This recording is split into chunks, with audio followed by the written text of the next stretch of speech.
Today, the court will receive an update from the state, which was tasked with establishing from correctional services what prompted Madlala's move to eBhongweni. Khomza Modise, Eyewitness News. At the same time, controversial businessman Suleiman Karim is expected to apply for a postponement of his testimony at the Madlanga Commission of Inquiry this morning.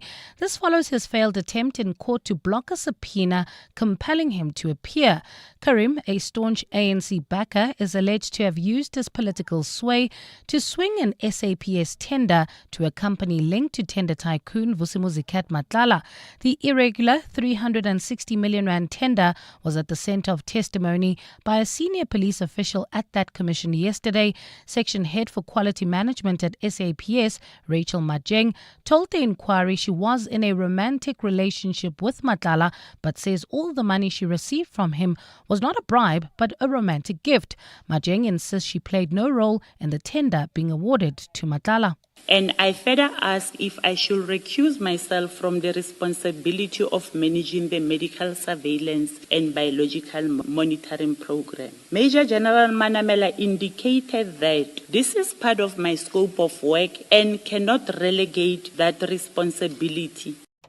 Johannesburg firefighters are conducting damping down operations at a building in the CBD. This after the ground floor of the building caught alight on Corner Bree and Harrison Streets in the early hours of this morning. It's understood the building is used as both a residential and commercial space. The fire was successfully extinguished, but firefighters remain on the scene to prevent any reignition. No injuries have been reported so far. Joburg EMS spokesperson Xolile Khumalo says an investigation into the cause of the blaze is underway. The fire did not spread to other floors. A large transformer on the ground floor is suspected to have been the cause of fire. Some mining experts have raised concerns about the looming environmental challenges of the now derelict Lily Gold Mine near Barberton in Mpumalanga. The mine shut its doors in 2016 after a deadly structural collapse. Pritin Kambule, Solomon Nyerende and Yvonne Mnisi were trapped underground a decade ago. Following that collapse, their bodies were never recovered. Senior gold industry executive and CEO of Lions Bay Resources, Lloyd Bial, says flooding in the Lily Gold Mine could have a spillover effect on the agriculture downstream if the water makes its way into the irrigation canal. The difficulty is that when water collects in a mine, a chemical process then takes place. Eventually the water changes its pH. It can become extremely low, which means it's acidic, which means it dissolves other metals like arsenic or manganese or, for example, nickel. These are not good things to have dissolved in the water. He says it also has a damaging effect for the local community. Now, the community doesn't have safe drinking water anymore. And what we need to ascertain is whether or not that is caused by the huge volume of water sitting underground, which is mutating, either becoming excessively alkaline and with a low pH, which is not a good combination. So there is a significant environmental component to reopening this mine. And in Congo-Brazzaville, 82-year-old President Denis Sassou Nguesso has announced he will be running for another term in office. With elections scheduled for March this year, he is looking to extend his more than 4 decades in power. He made the announcement before a crowd of mostly farmers with a promise to work to ensure food security. Gold is trading at $4,883.83 an ounce. The rand is at 16.21 to the dollar, 21.99 to the pound, 19.12 to the euro, and Brent crude oil is at $67.91 a barrel. And in the traffic, we've got heavy delays on the Makwa North between the Crown Interchange and Car Street. An accident has been reported there. Please be on the lookout. As a result, the M1 South is heavily backed up as well, coming out of Empire Road. And if you're traveling towards the northern suburbs of Gauteng, do expect heavier traffic volumes on the M1 North between Houghton Drive and Sandton Grayston Drive. This is due to an earlier accident that happened right after Houghton Drive. Please be on the lookout. A partly cloudy Friday in store for Gauteng today. Temperatures will peak at highs of between 29 and 31 degrees. The top story in EWN, alleged crime boss Vusimuzi Madlala is due back in the Johannesburg High Court this morning. EWN, in touch, in tune and independent. For the latest, visit ewn.co.za or download the EWN app. Get your brain in the game and win big on the Brain of 702. Enter now on primemediaplus.com. T's and C's apply. You're with Clement Manyathela On 702. Let's Walk the Talk, streaming on the Prime Media Plus app, DSTV channel 856. 92.7 and 106 FM.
Nine minutes after 9 o'clock. Dumelang. Happy Friday. Welcome to the Clement Manyathela Show. It's wonderful to have you with us here on 702 on this 6th day of February. I hope you've had a wonderful week and I hope you're wrapping up your week on a good note. So have a good day today, all right? Every Friday, we do Gratitude Friday on 072, on 011-883-0702. So on the 702 open line, you can call us and tell us what you are grateful for this week, or you can send a WhatsApp on 072-702-1702. It's important that we show gratitude for the small and the big wins. So what were your wins this week? We want to celebrate with you. Was it a bribe or was it gifts from a lover? The Sowetan actually puts it nicely this morning on their front page. They say, was it girlfriend allowance or cool drink? What do you think of the testimony of Rachel Matjeng, who testified at the Madlanga Commission yesterday? In fact, before we even look at her testimony, can we just take some time to appreciate the staff members at the Madlanga Commission? What stellar work is this? They come prepared every single day with every single witness. The commissioners are prepared, the evidence leaders are prepared, and kudos to the team that works behind the scenes, the people we don't see, the investigators, the lawyers, the security team, the hospitality team, you name it.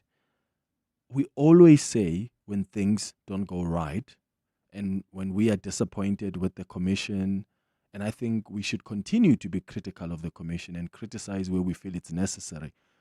But I think we must also appreciate the work that they do. I mean, have you seen how the witnesses have been crumbling on the stand at the commission? It's extraordinary. Yesterday, it was Rachel Matjeng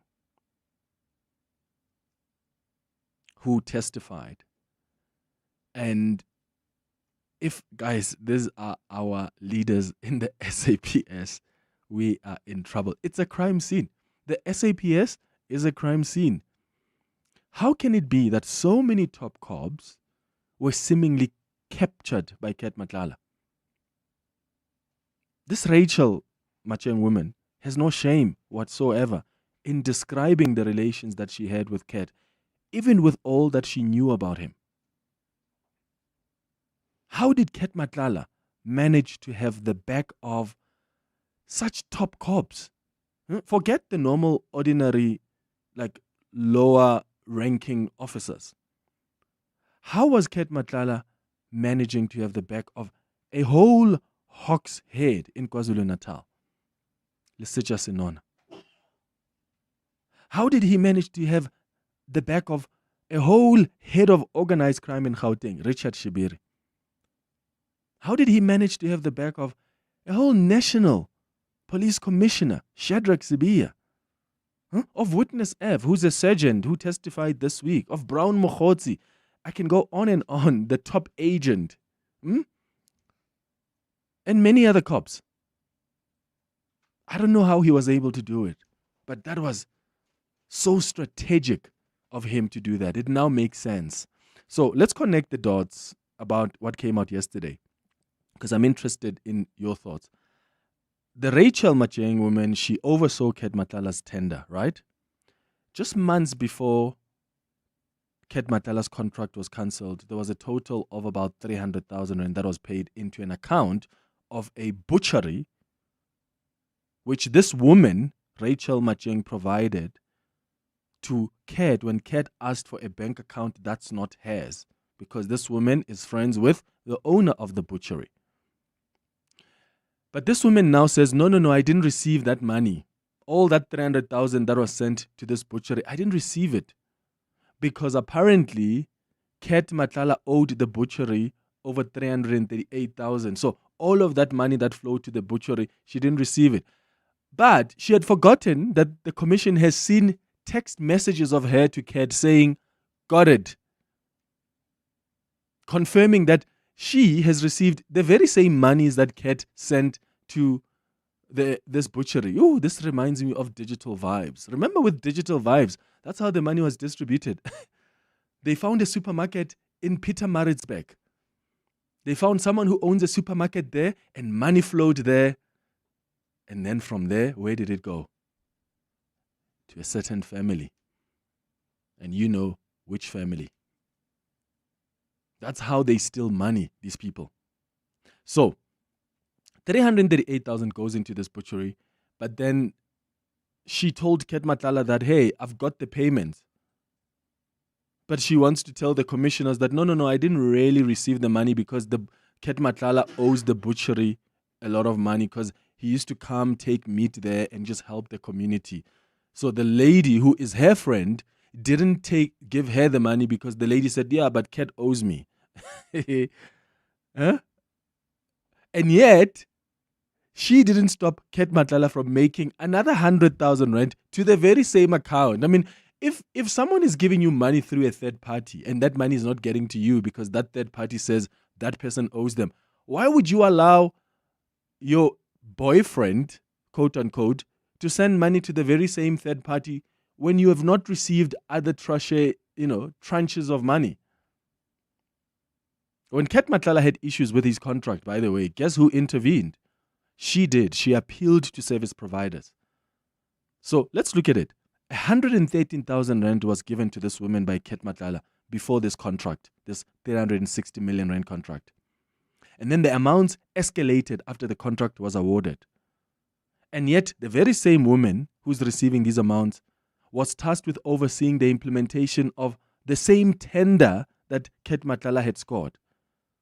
Now tell me, how is this not gratification for her assistance in managing this Medicare contract for Matlala in the police?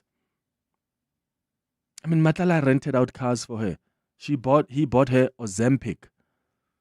Khomotso Phahlane, that a lot of people were also praising just the other day, right? Be having sympathy towards him. And I'm not saying you shouldn't, because I'm sympathetic if someone was just kicked out of office for nefarious reasons. But I think we have this tendency of celebrating people.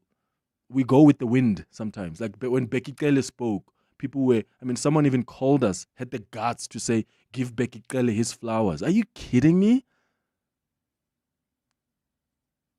And even with Khomotso Phahlane, we were doing exactly that. And then when more was revealed about Becky Cele, now people are stepping back as like, oops. Now, Khomotso Phahlane knew Ket Matlala. He chose not to talk about it and put it in his statement when he appeared before the ad hoc committee. Why do you think that's the case?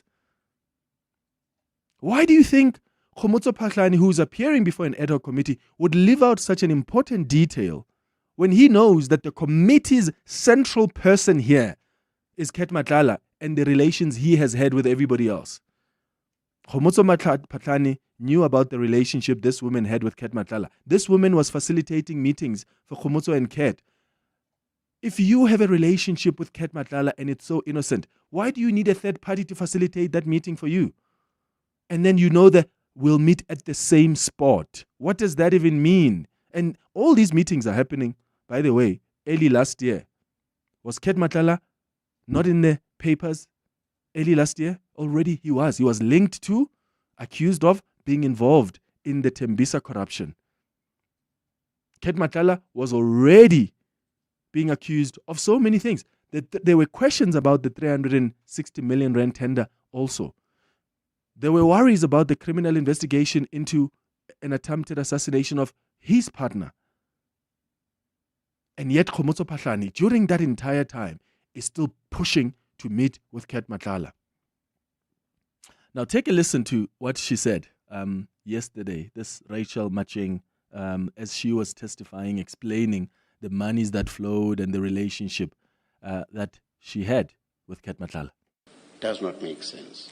And you basically admit that when you say it would be worse if the spouse were to see that you were asking for huge sums of money.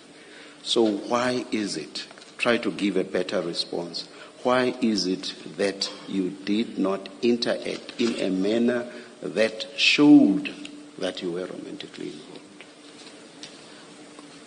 Thank you, Commissioner. I still stick to the point that I am not a romantic person. In all my relationship, I don't use, I rather call someone Ntate Madlanga. For me, it's romantic to be calling Ntate Madlanga. Then maybe from his side, will be saying Mama Madlanga. For me, it's romantic. And to cut most of the things short, we'll just say Mr. V, and then he'll go diva. Let me just take you through a few. Yeah, and then, of course, the commissioner takes her through more of the WhatsApp messages and says, but I'm not picking up any romantic relationship here. But this is the way, I mean, how else would you explain that someone who was just about to receive a tender in government, and by the way, these people would know what tender is coming up. They would know probably sometimes 2 years, 3 years in advance. So don't be surprised when you see monies going into her account before the contract gets received. And then when the contract is received, the monies increase now and they now go into a different account. This modus operandi, we have seen it before. And the fact that she thinks she can get there and tell that story to the rest of South Africa and to the commissioners, she must be naive. She really must be naive. Let me know your thoughts if you've watched that testimony yesterday. And what do you think of what she said? Because one thing I sort of agreed with her on was there are people out there who are not romantic to be calling you babe, love, my angel, Nana.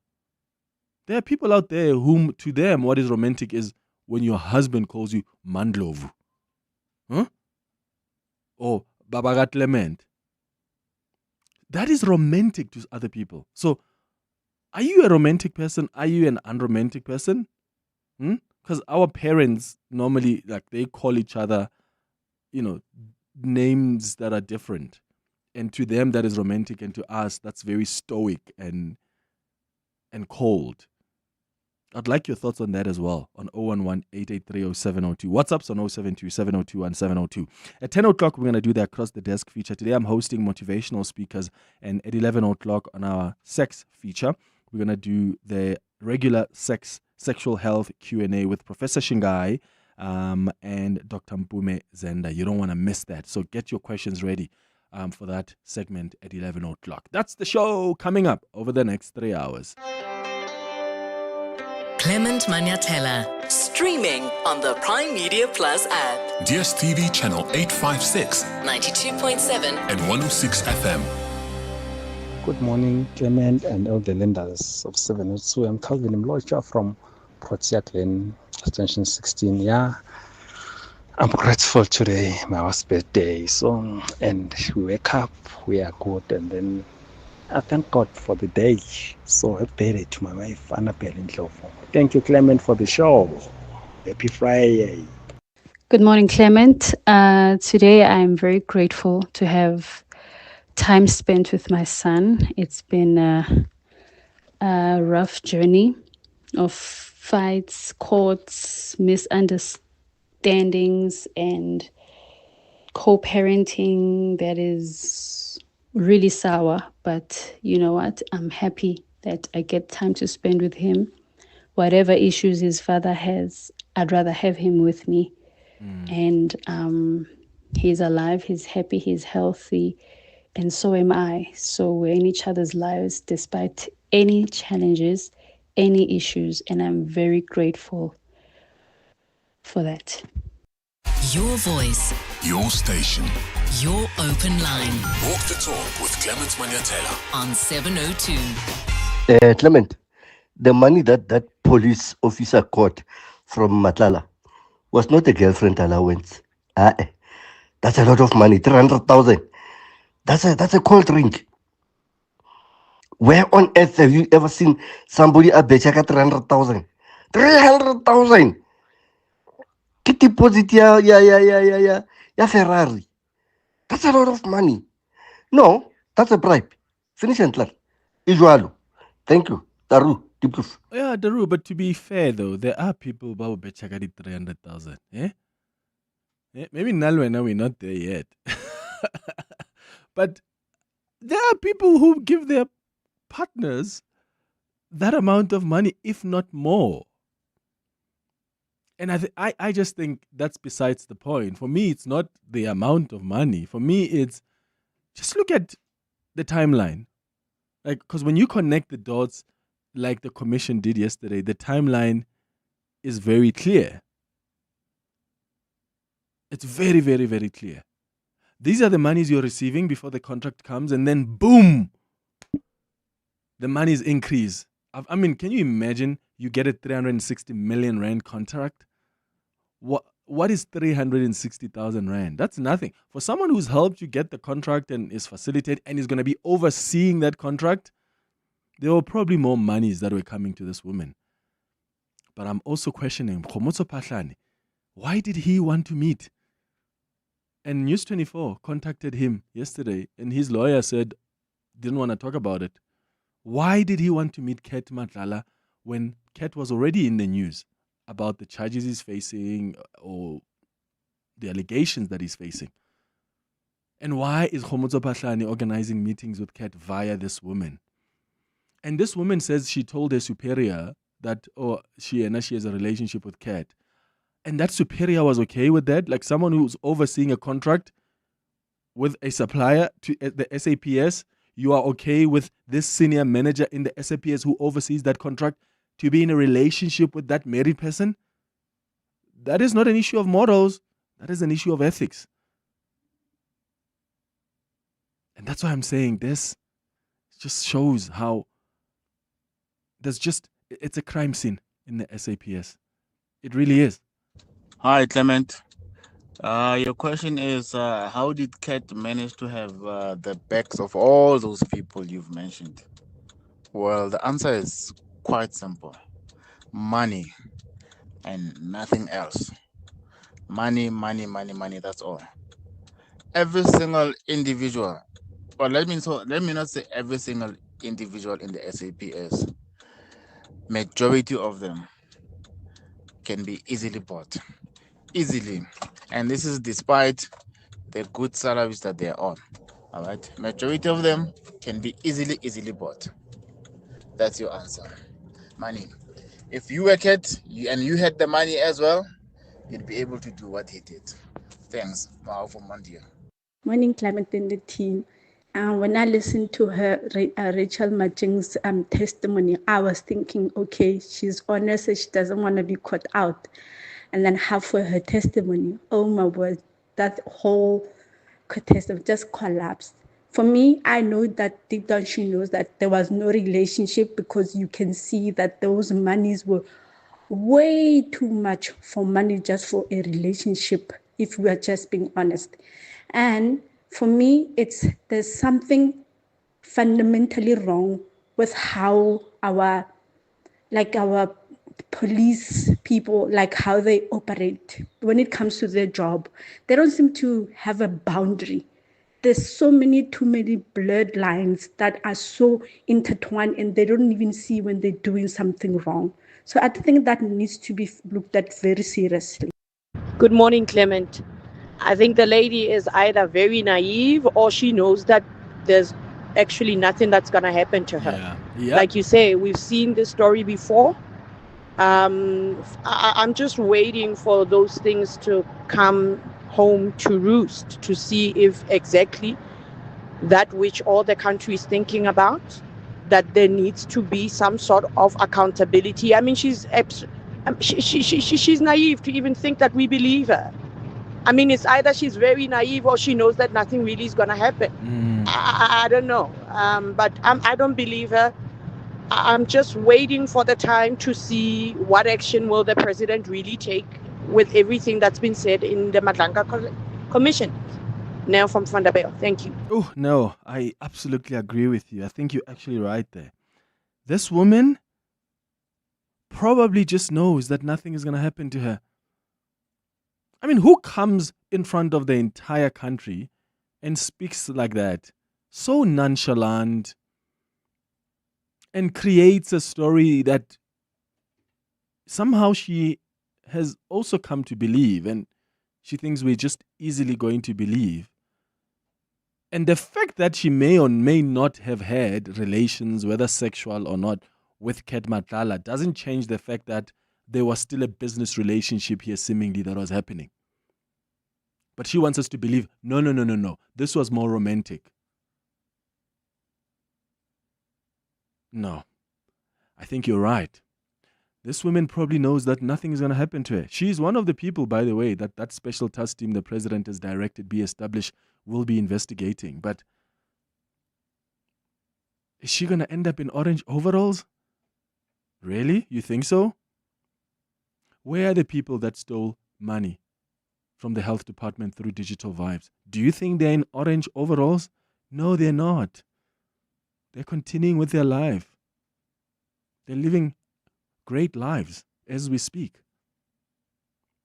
Who of the people who stole Digital Vibes money and were sending it to that supermarket so that the family of that politician is able to go take that money? Who in that entire family or in the people who got that contract is in orange overalls? And if the answer is no, what makes us think this woman is going to end up in jail? Or any of these cops where evidence is so overwhelming against them? That is what scares me the most. Living in a country where there is just no accountability. It's the small fish that they always want to celebrate prosecuting. There's a big fish out there. And maybe the reason these people get protected is because they are linked to politicians. Maybe it's because they have got the back of very senior people in government who are pushing for their protection. Because how else do you explain it? How else? How many times are we going to be outraged? Digital Vibes, outraged. CAD paying these people monies, outraged. Who of all these people who leave us outraged is it in orange overalls? Give me 2 names. Just 2 names. It's 9:31. Bali, good morning. Thanks, Clement. A very good morning. Controversial businessman Suleiman Karim is expected to apply for a postponement of his testimony at the Madlanga Commission of Inquiry this morning. It follows his failed attempt in court to block a subpoena compelling him to appear. Karim, a staunch ANC backer, is alleged to have used his political sway to swing an SAPS tender to a company linked to tender tycoon Vusumuzi Ket Matala. Let's stay with Matala. He is due back in the Johannesburg High Court this morning. Last week, he, his wife Tsakane and 3 others appeared in the High Court in Johannesburg for a pre-trial hearing. But Matlala's lawyers pleaded with the court for his move from the eBongweni Correctional Facility, which is the country's only super maximum prison. And 4 suspects are expected to appear in the Randfontein Magistrates Court today in connection with a cash and transit heist. The suspects were nabbed in Kagiso by police following intelligence received on their whereabouts. It's understood the suspects were part of a group which attacked a cash van in Madlanga in the West Rand on Wednesday. Those are the headlines, this EWN and more at 10 or as it happens. EWN Traffic. This EWN Traffic is brought to you by cars.co.za. Let's find what moves you. Amo? Well, Clement, we've got a major accident scene on the M1 North. This is between the Boysons Road exit and Carr Street. The accident happened right near Carr Street, and that's the reason for that long backup. If you're traveling on the southerly direction of this route, there's also queuing traffic between Empire Road and Carr Street as well. So if you are traveling along this route, please be on the lookout. And then if you're heading towards Sandton, there's more delays, unfortunately, on the Mike-1 North as well, between Harton Drive and Caller Drive. This is due to another accident scene as well as roadworks along the route. There's also queuing traffic on the southerly direction of this route approaching Caller Drive. If you are traveling in Tembisa, please be on the lookout for roadworks that are taking place along the R21 approaching Olifantsfontein Road. There's also queuing traffic reported on the M2 West between Heidelberg Road and the Crown Interchange. I'll have more traffic updates at the top of the hour. Stay tuned. There's more EWN on air, online, and on the EWN app. It's Carl de Koza here in another Carl de Koza production starring Carl de Koza and Cars.Koza. In this country, we don't just drive cars, we love cars.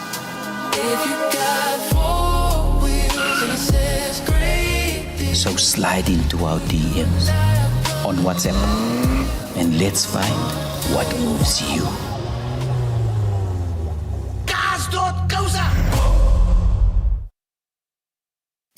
Africa Milani. Weekday mornings, 4 to 6. I referenced a moment ago killings in Nigeria, and Eunice, you've got some thoughts on that. Whatever is happening in Nigeria, clearly even a Nigerian government tells you it's criminal. Not long ago when Trump bombed Nigeria, he said there was a Christian genocide going on there. Why is it that he didn't give the same refugee status to black Christians from Nigeria? Or is it a case of if you're black, you're right at the back? 1,080 days until the 20th of January 2029, which will be the day he walks out of the White House, one way or another. Africa Milani. 4 to 6 on 702. When getting that bread, rising and grinding, 9 to 5 in, even after 5, hustling, side hustling, clocking in, knocking in, going all in, going all out, crossing T's, dotting I's, hitting KPIs, meeting ROIs, meeting deadlines, all before EOD because everything is needed ASAP. There's a lot on the go. Stick with it with the Nando's Cabo Society and single chips for 79 Rand. You've got this, and we've got you. Nando's. Oh, what a place. Stand a chance to win a share of a red-hot 3 million Rand with the Hollywood Bet Spinner Zonke jackpot race. Enter the chase and enjoy a feast of fun where every spin could unlock riveting rewards. To start your adventure, bet 2 Rand or more on selected Habanero games every Wednesday, Friday and Saturday between 8:30 and 10:30 p.m. The racing revolution starts now. Dive in and prepare to take top spot. T's and C's apply. Hollywood Sportsbook is a licensed betting operator. No persons under the age of 18 years are permitted to gamble. Winners know when to stop. South African Responsible Gambling Foundation toll-free counseling line 0800 006 008 or WhatsApp HELP to 076 675 0710. If you're looking for that new year, new car moment, then look no further than the Haval H6. With the super spacious interior and family-friendly features like auto-lift tailgate and intuitive voice command, the Haval H6 is available from only 6,499 per month. Visit gwm.co.za for T's and C's and to book a test drive. GWM, go with more. Brought to you by GWM Finance, a division of Westbank, an authorized financial services and registered credit provider. John Perlman. Weekday afternoons, 3 to 6. There is a pragmatism that needs to come into these kinds of things. We have massive trade relations with China, for example. What I found interesting in your art is avoiding gratuitous hostility. Tell us what you mean by that. I am not saying that we should shape our foreign policy simply to appease Washington or Brussels. What I am saying is that there are real economic stakes here that give South Africa preferential access to U.S. markets for many of our products. Now, it supports a lot of jobs in sectors like manufacturing and agriculture. John Perlman. 3 to 6 on 702. 702 Afternoon Drive with John Perlman is proudly brought to you by Telkom Business. Possible begins here. Your voice, Your station. your open line Walk the talk with Clement Manyathela. on 702. 23 minutes before 10. Morning, Clement. This thing of Madlanga and the Brigadier, it happens. There are ladies that stay in Sandton, in town, in townhouses, bought by boyfriends, cars bought by boyfriends. So this to me, 100,000, 300,000, I see it as nothing, man. There are people who like their girlfriends more than anything. Their clothes. When that woman is wearing those clothes, it's more than 300,000. So I'm shocked when people are surprised by this. Thank you. Good morning, Clement. I think that this lady was very clever. She was clever in a way she answered. But I think the way they asked the questions, I mean, if someone owes you 100,000 and someone takes the money, I think what's happening with that butchery, there's money being channeled through that butchery. So they must bring that lady of the butchery, they must question her because there's money flowing through that butchery to those police people. Yeah, and we need her to open the books of that butchery. And since Ket apparently has been coming to buy meat from there, they must be able to show us also. When did Ket come to get meat to help the community? Huh? Can we also see messages between this Rachel woman and the friend where Rachel is asking for the money and the friend says, no, I can't pay you because Ket owes this butchery. That woman has to come to the commission and they have to open her books. But God, that is how it always has been happening. That's how they channel money. Remember, even with Brown Mokhotsi, Ket Matala paid money. Was it Ket who paid money into that other business of Mokhotsi? But except Mokhotsi here did it with his girlfriend. His girlfriend has got I think, is it an NGO or something? But anyway, her bank account was used to channel money that was paid. I just don't remember. Yeah, it was Ket Matala who paid the money. That's how they do it. Are they going to end up in jail? I think that's wishful thinking, my friend. Morning 702 family. I think the allowance thing is possible because I used to get not 300 but 80 per month. So it's possible. Yeah, and also what is also possible is calling your significant other names. For example, I know someone who used to call their partner Abuti. It was weird for me, but it was Abuti. That's what she used to call him. So it's possible. Do I think that she's telling the truth? No, she's not telling the truth. But there are variables that are possible. Yo, hectic. Okay, two things that are important there. So you used to receive, so that listener says she used to receive 80,000 a month. You see, it happens, guys. There are people who receive 80,000 a month or 100,000 a month just as an allowance from your husband or your wife or your boyfriend or your girlfriend, your partner. Can we also get recreated boyfriend allowance? Can we get boyfriend allowance at 80,000 a month? What? Jay, just just do whatever you want to do, babe. But the other part of that voice note says, this listener says she knows of someone who used to call their partner, their boyfriend or husband, Abuti, meaning brother. And that's where I said I agree with this woman. Not everybody who's in a relationship is too lovey-dovey and, oh, my baby, my angel. No. There are some people like us who are not as romantic like that. Me, if you call me Tate Manyathela, I'm good. That's endearing to me. Or call me Madimecha, I'm good. It's not babe or my angel that's going to tickle my fancy. So people are different is the point I'm trying to make. Easy, you are an immigrant. What are your thoughts? Hi. Easy. Hi, Clement. Dirinda. How are you, sir? I'm okay, man. Do you pay? Are you married? Come again? Are you married? No. Do you have a girlfriend? Yes, I do. Do you pay an allowance? Not really. Oh, It okay. depends. But look, Clement, just to correct my brother over there about the 300 grand, Yeah. thinking it's somehow impossible. Clement, I beg to differ with him. It depends on the tax bracket, bruh. Yes, it does. People who True. are living life. Mm. It's not like me and you. Mm. There's people who are living life. But that's not the reason I called Clement. Look, I wanted to slightly deflect on, but still on the topic, on the question of the Brigadier's relationship with Ket Matlala. Look, Clement, I think this was bound to happen.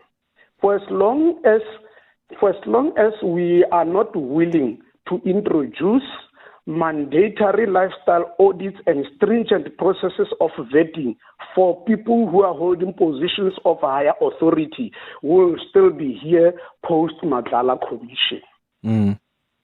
People are not willing to subject people to these stringent processes of vetting and mandatory lifestyle audit.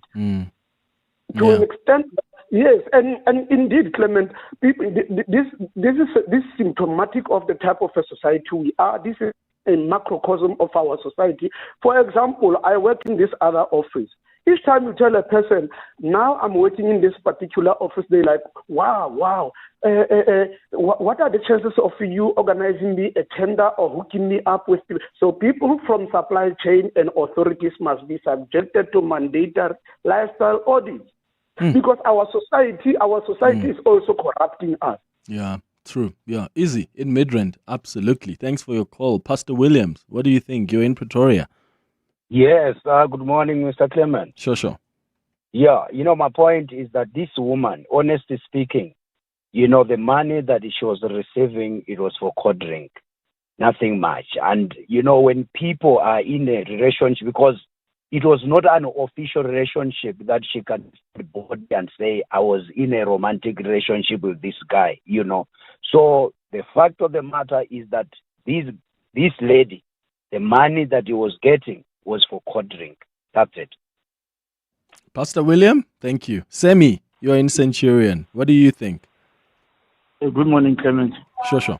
Clement, now I believe that this woman was getting this money from Makala as whatever they want to call it, girlfriend, allowance whatsoever. And then my risk is this.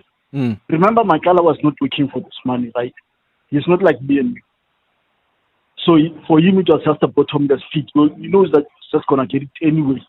So for him to give him 360,000 rands, whatever amount, as this so-called girlfriend allowance, as they call it, I don't see how it could be impossible. Not that she isn't corrupt person. I mean, it doesn't make sense that you'll have a girlfriend and then suddenly she'll be the one who's responsible for giving you out a tender. Well, overseeing, not necessarily giving it out, but overseeing the implementation of that tender. And when Ket Matlala has issues with service providers, this woman used to intervene. Because she probably knew that, hey, I'm in this for some big bucks, so I need this contract to move. Yeah, so I don't decide. Like, for me, it's not a surprise that he was giving this money because it was from theft, and I think it's also unfair for the commissioner to say you guys were not using endearment terms. I mean, I've got a girlfriend. She calls me Sami. I call her by name. Yeah, that's where that's what's written on our identity document. So it's not like everybody will go on, honey, what. No. So, but you've got days when you call your baby like Mutwahau baby, no, Sami? Yeah, sometimes, but normally we call each other by our name. But you see, in this case, when you look at all these text messages, there's no way where there's even a baby or love. Give Mr. V, Lidiva fell. It's even with me when I Clement. I mean, throughout the year, where we find her calling me baby, it's when like maybe she's seen that there's something wrong with me. Maybe I'm not well. You know what I'm saying? Yeah, maybe she's concerned. And then maybe I'll call her maybe baby. Sometimes I don't know when. But I Maybe on their birthday. Strange. Yeah, I don't see why it's strange for people not to call each other baby. All right, Sabine Centurion, thank you. Oh, yeah. There are people like that. There are people like that. Okay, let's take a break, and when we come back, we'll do more of your calls and WhatsApps. It's 13 minutes before 10 o'clock. 702 afternoons with Relebohile Maboja, 1 to 3 p.m. Okay, so now let's come to World Interfaith Harmony Week. What is it all about? It promotes mutual understanding and respect. And what we're looking for is cooperation among people of different religions and belief systems. And we emphasize the shared values of peace, compassion, and human dignity is what we are looking for as the faith sector in South Africa. When can people actually participate? We're actually celebrating the World Interfaith Harmony Week right now as we speak. It's being observed from the 1st to the 7th of February. I would say join your local churches, temples, your local organizations, your neighborhoods, and mobilize together, because together we are stronger. Tashmika Sharma from the South African Hindu Mahasabha. 702 afternoons with Relebohile Maboja. Let's walk the talk. Water is a scarce resource. That dripping tap, that overwatered lawn, it all adds up. Johannesburg Water urges you to fix on property leaks, reuse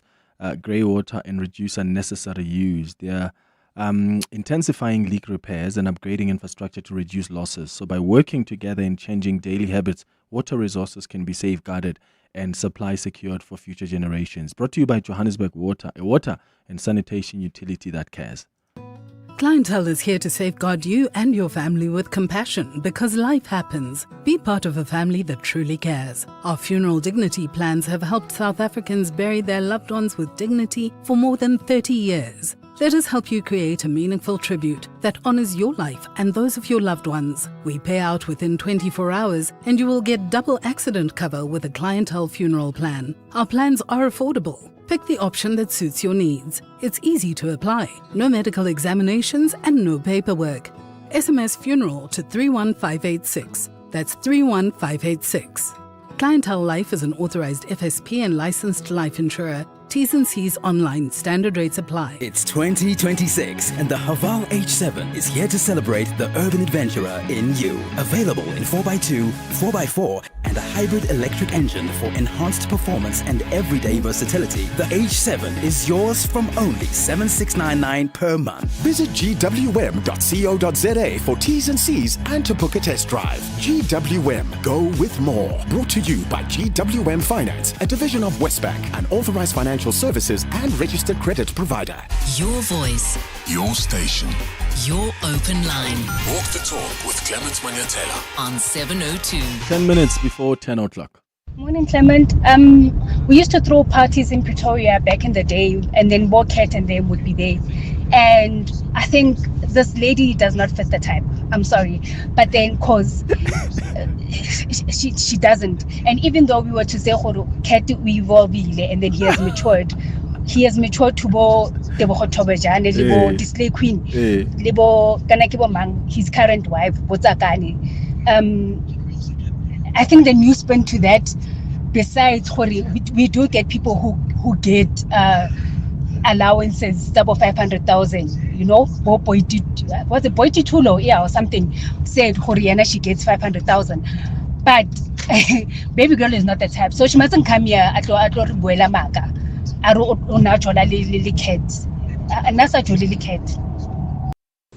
Hi Clement, I have a friend who gets 50,000 rand allowance, except or besides the other things like lunch sometimes, dinner sometimes.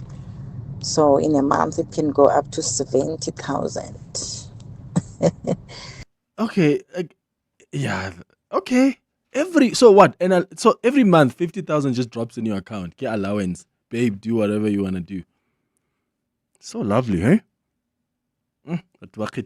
Straight. Good morning, Mr. Clay. I hear your argument, my good sir, and I agree with it to a certain extent. People like to be called different things, but you cannot have a whole conversation over a week, over a month, and you haven't called your person babe or love. Never.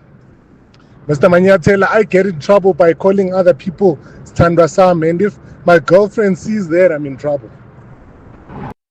Well, she says they were also trying to conceal. Well, no. First of all, she said, when she was asking for monies and, she was being careful because they wanted to conceal the relationship. But on the issue of names, she just said, I'm just not a romantic person. And honestly, as I say, I hear what you're saying, but people are different. That's why I'm saying to you that for me, calling me baby it's not going to make me feel, no, calling me angel, no. Like, there are certain things you can call me that will make me, that I think are more endearing, right, than baby or my love. So people are different. Some people just call me Mr. V, or call me Diva, or call me by my name. So we're different like that. And that's where I think it's unfair to expect that everybody must, relate with each other the same way when they are intimately involved. Joe, you're in Davidton. Good morning. Good morning, Clement. How are you? I'm all right. Go ahead. Sure.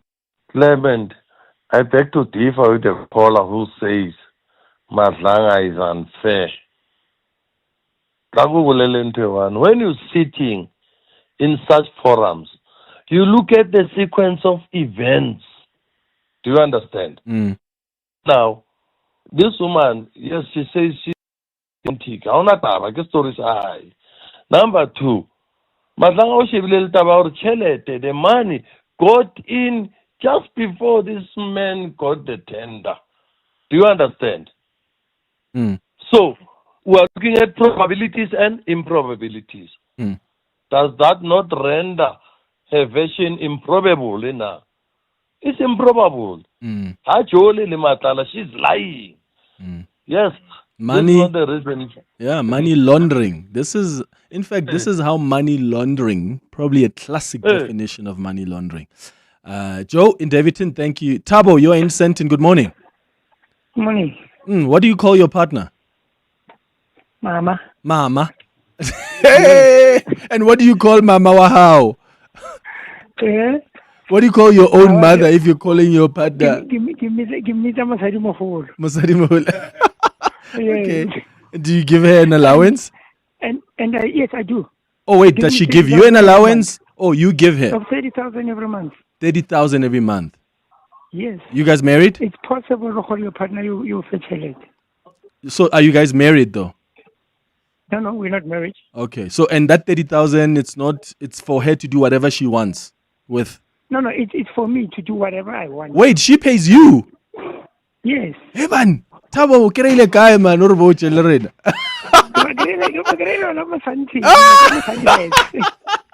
Hey, that's amazing. Okay, that's interesting. Okay.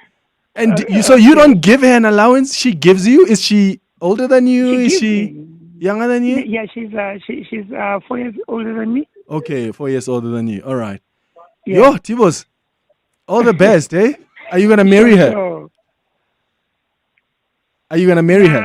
No, we're not in marrying things. We're just having fun. Okay, this is probably pushing it, but if you're not comfortable to respond to this question, it's okay. Is she married or with someone else? Yes, she is. All right. Tibos, thanks for your call.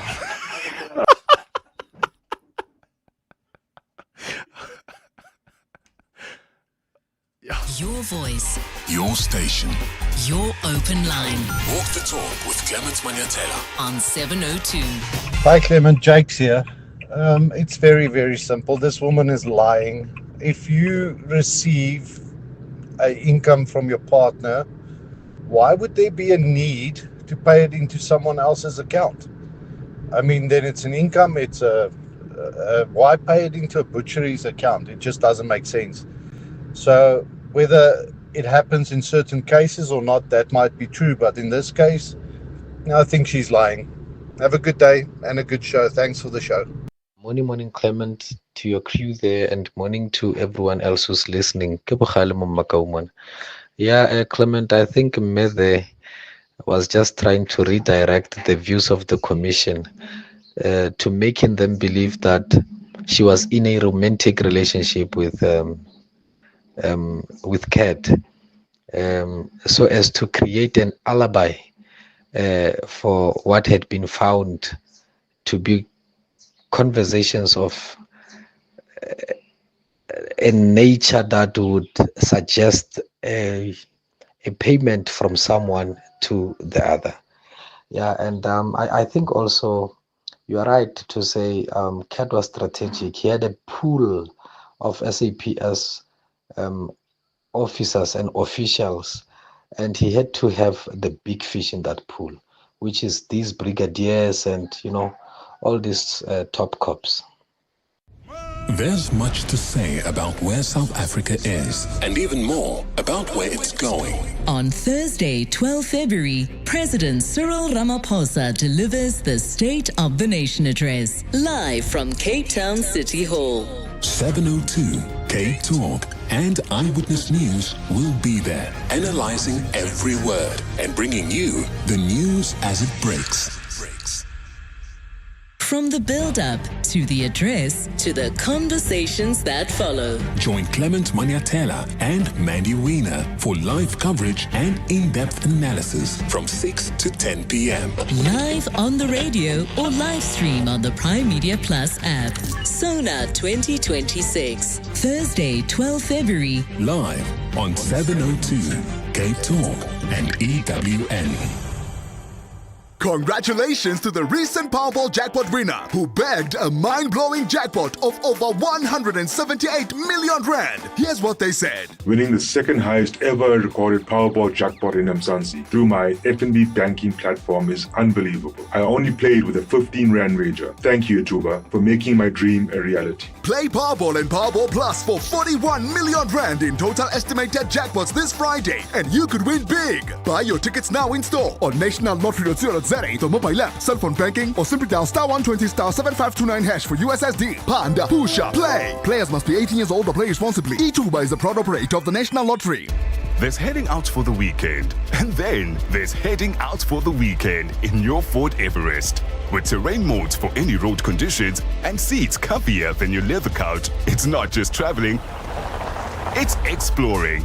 That's peak living in the Ford Everest, starting from only 837,500. And with our Ford Family Promise, you have access to a 60-minute express service because your vehicle deserves a pit crew too. Visit your nearest Ford dealer today. T&Cs apply. Celebrate the month of love with great sleep at a great price from Dial-A-Bed. Trust the sleep experts and save thousands because right now you'll get 20% off all 40 Winks mattresses and bed sets. Shop in-store or online today for your less 20%. Plus, get fast delivery on our best sellers. Dial-A-Bed. Sleep for life. It's 10 o'clock. This is EWN. Good morning, I'm Bali Dlamini. The Madlanga Commission has confirmed receiving a postponement application from controversial businessman Suleiman Karim. Karim is due to appear before the Commission today, but his lawyers are seeking a later date to prepare him. Karim had initially launched a court challenge to get out of appearing at the Commission. However, that was dismissed yesterday. Karim has been implicated by several witnesses at the Commission that he received kickbacks from alleged tender tycoon Vusimuzi Matlala. This was in return for using his political sway to get a 360 million rand SAPS tender awarded to Matlala's company. The Commission's evidence leader, Matthew Charleskinson. There is also a postponement application from Mr. Karim, who was subpoenaed to attend today. I need to contact Mr. Karim, or at any rate his legal team. Alleged crime boss Vusimuzi Matlala is due back in the Johannesburg High Court this morning. Last week, Matlala, his wife Tsakane, and 3 others appeared in the High Court for a pre-trial hearing. But Matlala's lawyer pleaded with the court for his removal from the eBongweni Correctional Facility, which is the country's only super maximum prison. Matlala is in court facing charges linked to 3 botched hits between August 2022 and January 2024. Khomotso Modise has more. Vusimuzi Matlala, his wife Tsakane, and 3 others face 25 charges, 11 of which are for attempted murder. After his arrest last year, he was held at the Kgosimampuru C-Max prison, but was transferred to the country's only super maximum security prison in December. Last week, during his first appearance in the High Court, Matlala's lawyers told the court that it's near impossible to consult with him while he's at ePhongweni, and so he cannot prepare for his trial. His advocate, Annelien van der Heever. To consult, he sits behind a thick glass where you can barely hear each other with people around you listening to what's going on. Called whatever consultations or conversation goes on. Judge William Karam advised Matlala to make an urgent application in the High Court for his transfer to another prison. Today, the court will receive an update from the state, which was tasked with establishing from correctional services what prompted Matlala's move to ePhongweni. Khomza Modise, Eyewitness News. Let's stay in the courts. 4 suspects are expected to appear in the Randfontein Magistrates Court today in connection with a cash and transit heist. The suspects were nabbed in Kagiso by police following intelligence received on their whereabouts. It's understood the suspects were part of a group which attacked a cash van in Matjeng on the West Rand on Wednesday. According to police, 2 vehicles were used as getaway cars by at least 12 suspects who on the day fled the scene with an undisclosed amount of money. Police spokesperson Dinzolo Sibego says cars, 2 rifles and ammunition were amongst the items recovered during the suspect's arrest. Acting on intelligence received, police conducted a tactical operation in Kagiso in West Rand on 4th February 2026 and arrested the suspects. Items recovered include 2 white vehicles, a Mercedes-Benz and Toyota CHR. The arrest was as a result of collaborative efforts. The National Student Financial Aid Scheme says it's still allowing students with outstanding documents to submit them for funding for the 2026 academic year. Over 21,000 documents from applicants remain outstanding, while 85,000 applications are being processed. Over 600,000 students have been approved for funding for the new academic year. NSFAS spokesperson Ishmael Mnisi says outstanding and incomplete documents from applicants remain a challenge. We want to appeal to students that when they send their consent form, they must make sure that the income data and the other requirements that needs parents or guardians are valid. So they must be able to attach the necessary ID documents which are verified. While in Cuba, President Miguel Diaz-Canel says the country is prepared to hold dialogue with the United States, but not under pressure. It follows months of threats from U.S. President Donald Trump. Trump has vowed to cut off Cuba's access to oil, stating the island was ready to fall, warning it to make a deal with Washington before it's too late. Diaz-Canel says any talks with the U.S. must take place from a position of equals and without interference in Cuba's internal affairs. Cuban officials blame U.S. sanctions for Cuba's worst economic crisis in decades, marked by shortages of fuel, food, as well as medicine. Gold is trading at $4,883.81 an ounce. The rand is at 16.23 to the dollar, 21.98 to the pound, 19.12 to the euro, and Brent crude oil is at $67.91 a barrel. There's bumper-to-bumper traffic on the Makwa North. This is between Halton Drive and Corlett Drive. Roadworks are taking place along this route. Please try to avoid this by using Jan Smuts Avenue, especially if you are heading towards areas like Hyde Park, Sandhurst, or even Ilovo. While traveling on the N1 North towards the city of Tshwane, queuing traffic approaching New Road. Please be on the lookout there. A partly cloudy Friday in store for Gauteng today. Temperatures will peak at highs of between 29 and 31 degrees. The top story in EWN this hour. The Madlanga Commission has confirmed receiving a postponement application from controversial businessman Suleiman Karim. EWN, in touch, in tune, and independent. For the latest, visit ewn.co.za or download the EWN app. You're with Clement Manyathela On 702. Let's Walk the Talk. Streaming on the Prime Media Plus app. DSTV channel 856. 92.7 and 106 FM.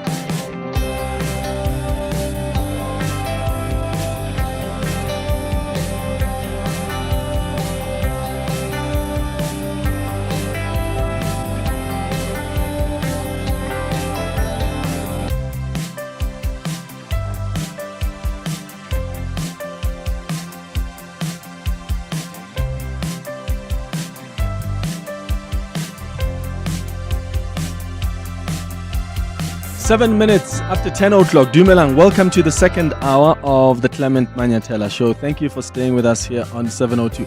I see there are some reactions to what Thabo said when he called us about an allowance that he receives every single month from his girlfriend. That's an allowance of, how much was it? 30,000 Rand. So if you missed it, we got a call from Thabo just before the news. He says he receives an allowance from his partner of about 30,000 Rand. And I asked about the context of the relationship, and Thabo was willing to respond to the question, and I did tell him he doesn't have to if he's uncomfortable. But when I asked if the woman that gives him an allowance is married or involved, Thabo said, yes, she is. Let's go to your WhatsApps. Morning, Clement. Look, one thing only. Please, connectivity, boss. Please, Clement, I'm begging you. Please, Magwenya, connect me with T-Boss. Clement, the tuna. What is going on in South Africa? What did I just listen to? Oh my goodness. Yeah, as the young ones say, hey, welcome to Saudha. Across the Desk with Clement Manyathela on 702. Time for our Across the Desk feature. And this morning I'm hosting motivational speakers on Across the Desk. And I know there are some of you that have always wanted to ask them questions, and I would like you to get ready to prepare those questions and give us a call on 011-883-0702. You can send WhatsApps as well on 072-702-1702. Motivational speaking and keynote speaking has become such a powerful platform, not only in South Africa, in fact, across the globe, offering inspiration, guidance, and practical tools to help individuals navigate their personal, professional, or social challenges. And maybe you are a motivational speaker yourself. Just come in, join this conversation by sending a WhatsApp voice note or giving us a call. So in studio with me this morning, I've got Fred Bohasu, who's a motivational speaker and facilitator. But Fred, thank you for coming through. How are you? Thank you very much. I'm great to be here. Thank you for the invitation, Clement. We have Letshego Zulu, who's a motivational speaker as well. Letshego, thank you. Good to see you. Hi. Thanks for having me. And we have Jenna Beyer, who's a psychologist and speaker as well. Jenna, thanks for also making time. Thanks for having me. Thank you.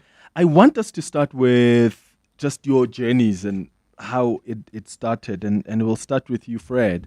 How did you get to be someone who speaks a lot, who motivates people? What's been your journey?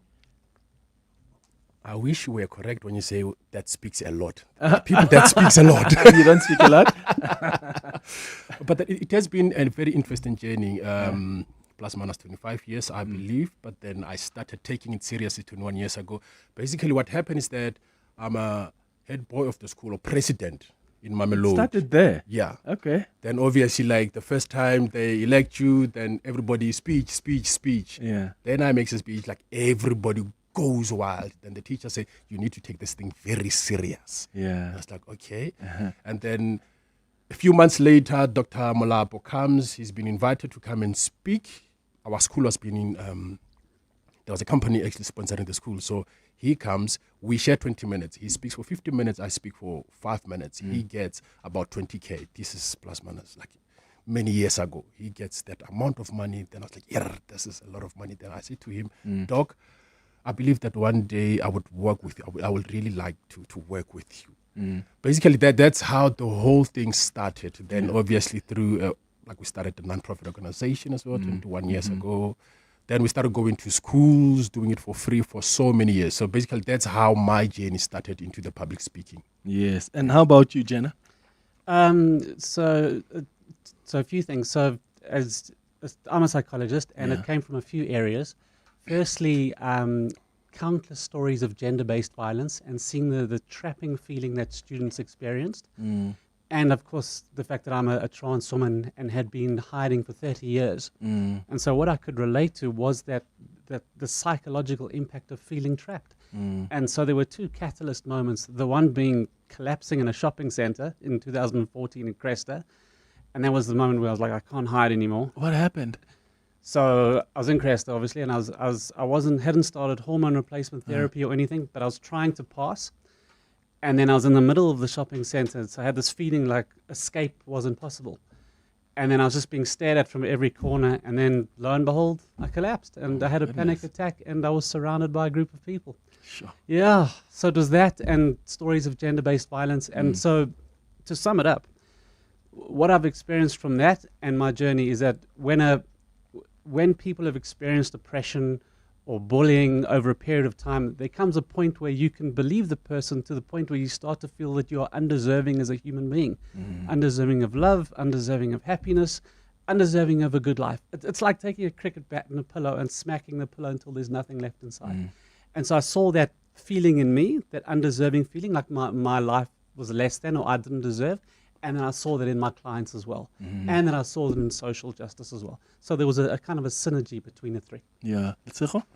So my journey started about 15 years ago. It's actually two-pronged in that initially it was from my health and fitness lifestyle. I qualified as a biokineticist many years ago, and people kind of got to know me in the media as this health and fitness fanatic, this girl who just never stops moving. And through my work with Pop-Up Gym, which was a fitness movement to get people off the couch, not to become professional athletes, but just get off the couch and just move for health purposes. So that's where my journey started, where I obviously motivated people to adopt a health and fitness lifestyle. And then about 10 years ago, the shift happened where I lost my late husband on Kilimanjaro. I then shared the story of loss and picking up the pieces through my book, a book that I authored and released about 8 years ago or so. And that's when my message then changed. I then started getting called into corporates to help uplift employees, people that are stuck in a rut. How do you pick up the pieces? We all go through so many challenges in life, and it's simply about how do you look beyond those challenges? How do you get up every day and choose to continue living life or facing whatever challenges you have? Yeah, I remember that story. I mean, you went back to summit Mount Kilimanjaro the following year. After your husband passed. I had to get rid of that monkey on my back. Yeah. Because the year we lost him, we were so close to the summit. Yes. And he really wanted to summit. So I felt I needed to go back and do it, not just for myself, but for him. So and that's, I guess, part of the journey of just choosing to live life, and hence the title of my book being I Choose to Live. Yeah. So how does it work, Fred, when you have to go and if Prime Media, our business here, calls you and says, come, we want you to be a motivational speaker, we've got a workshop or workers are going to be gathering, where do you begin? Like, do you research more about the company? Do you find out what are the key issues to touch on? Do you write your own speech? How does it work? You know, Clement, when we started in this industry, we just thought that you just hoy, as they call you, But then when we started getting deeper into it, they were like, there's a lot of work. That's why, speakers charge a lot, whether it be a motivational speaker, keynote speaker, inspirational speaker, transformational speaker, whatever that the title one would prefer. But in most cases, I find myself 70% of my time really researching. I've got plus minus 1,500 books in my house. So I read a lot. One has to research a lot. Plus minus 10 years ago, if I'm mistaken, first time I met you, I was one of the speakers there, and then you were a moderator somewhere in Pretoria. And that event, when they called us, I had to do a lot of research. Okay, who is coming? I need to understand who is coming, the level of their education. Where does the client want to go? Prime Media, where do they want to go?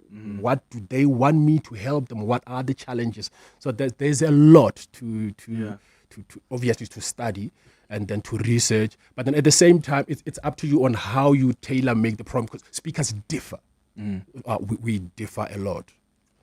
Okay, I get that. And do you, so you can't use one speech you used at that other gathering and you repeat it somewhere else? No, you if can. it worked. If it works, I mean, we've got legend speakers like a famous Les Brown. Yeah. I mean, there is some wording that he would use everywhere.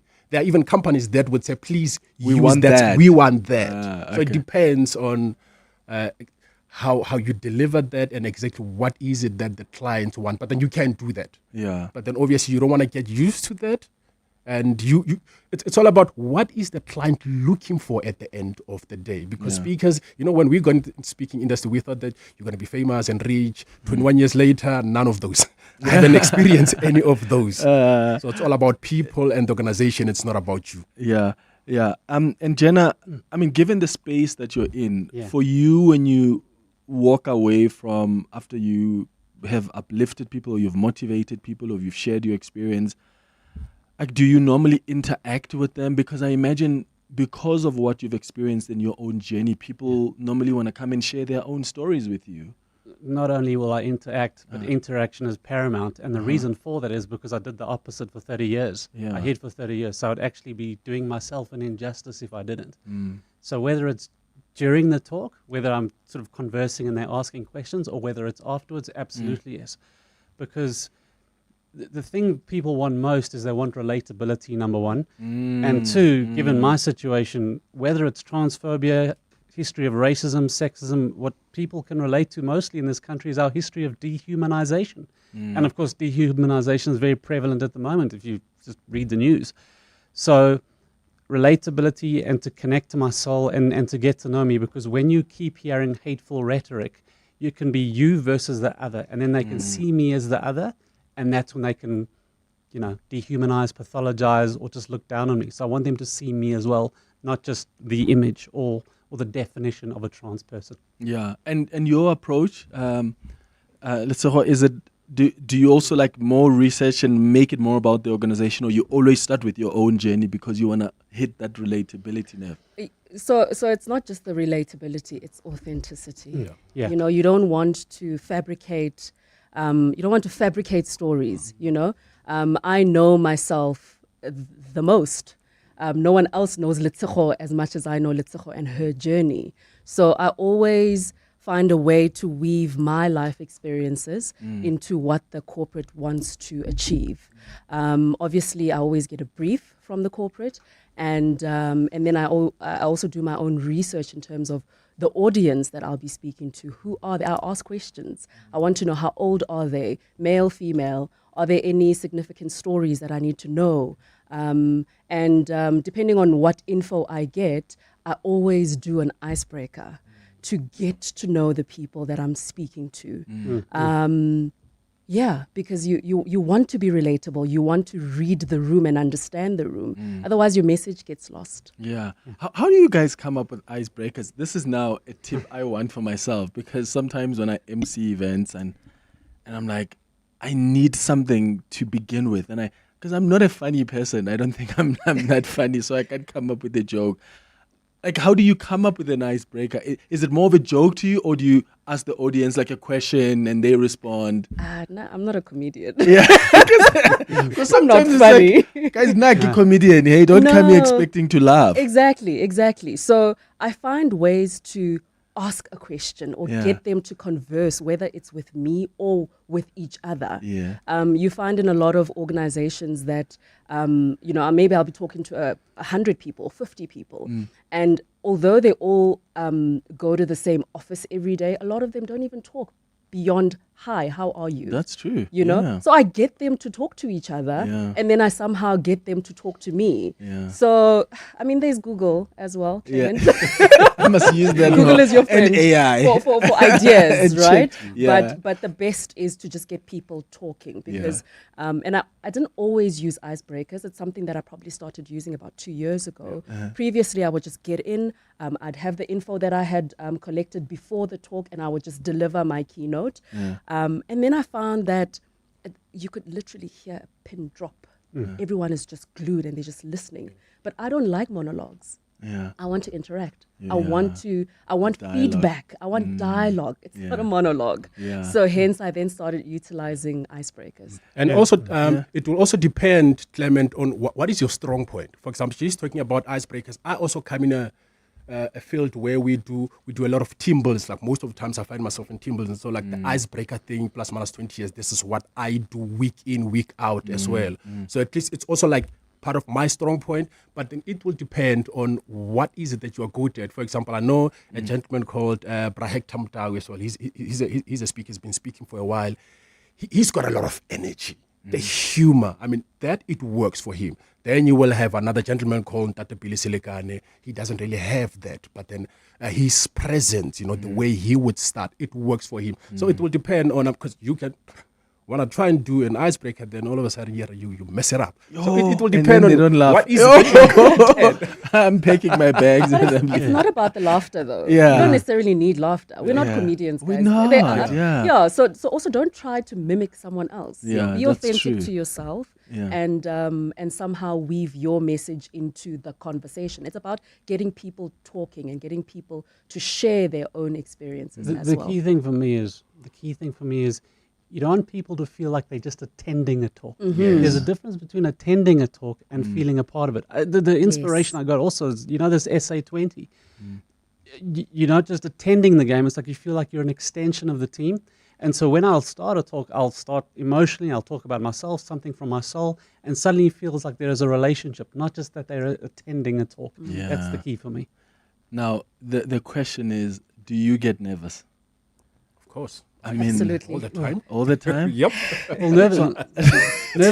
nervous means you care. Yeah. You care about that. Nervous means you care. And in fact, I'd be more worried if I arrived and I felt nothing. I'd be more worried about that. Yeah. The key in terms of how I deal with the nerves is when I realize what impact can I make on these people's lives, and think of the importance of the message you're sending. The analogy I often give is, imagine the person who first saw the Titanic, not the Titanic, the iceberg rather. Imagine they see the iceberg and they think, I'm scared to tell people what I saw. Let me just keep it to myself. No, you can't do that. You've got to say, I've got an important message I've got to tell these people so that they can prepare. That's the mentality I have. This is not about me. This is about the important message I have to share, whether it's my journey or something from that. It's bigger than just a little bit of nerves I have. There's a bigger picture here. That's how I see it. And obviously it's mental health, so it's very big. Yeah. Someone once said, when you speak, just find one person in the audience that you're just going to focus on. Because let's be honest, sometimes it's when you're speaking, there are people having a chat, maybe they're not concentrating, and you need to wheel them back. So how do you keep your concentration? Because you don't want to be disrupted by those two people at the corner. Yeah. You're here to work, and you want to try and get the audience to remember you're on stage. Exactly. No, How do you bring them back? Exactly what you just said now. So you focus on that person that's nodding, that's responsive, and throwing questions at the audience tends to help to kind of tie them or pull them or reel them back in. Yeah. And but then also in most cases, such incidents, you find them in these free events. That's why I hate free events. I believe I've done my part in doing the free events. So free isn't what? They are not paying you? Yes. Or everybody's coming for free? Yes. Oh, so such then you're gonna, because people don't appreciate free things. I mean, an organizational party, political party, give a T-shirt, obviously you're not gonna appreciate the T-shirt. You're gonna sleep with that T-shirt, right? So free stuff, I hate it. So in most cases, you find such people in these free events or the type of events where they want, you charge so much money. Okay, can we give you like at least 30% of what you are charging? So when there's no proper investment, you find that there's no appreciation for that. There's no appreciation for that. 011-883-0702. We've got all our headphones. Let's go to some WhatsApp voice notes that are coming on 072-702-1702. Hi, Clement and the team. My question to your guests is, why do you prefer to be called motivational speakers instead of public speakers or inspirational speakers? Because motivation comes from within. I only get inspired by what you say, but I won't be motivated by what you say. David. Thank you, David. Does it care what you guys call yourself? You know what what? do you prefer? I don't call myself either of those motivational speakers. No. I'm just Fred Pahasu, who happens to be a speaker, professional speaker. So I don't want to limit myself because of those titles, to be honest. Yeah. What do you prefer? Well, I'm primarily a psychologist and a keynote speaker. And the reason for the keynote speaking is, remember, being the therapist, so the one-on-one therapy is part of being a psychologist. Yeah. But I can't just think on a micro level, I have to think on a macro level as well. So I've got to help on a bigger level. So that's why I do the keynote speaking, where I'm speaking about a message to a wider group. Yeah. So that's why the keynote speaking for psychologists is so important as well. So I wouldn't say motivational speaker, keynote speaker, and whatever the topic may be on the day. Yeah. I relate to that. But also, I'm not one for titles.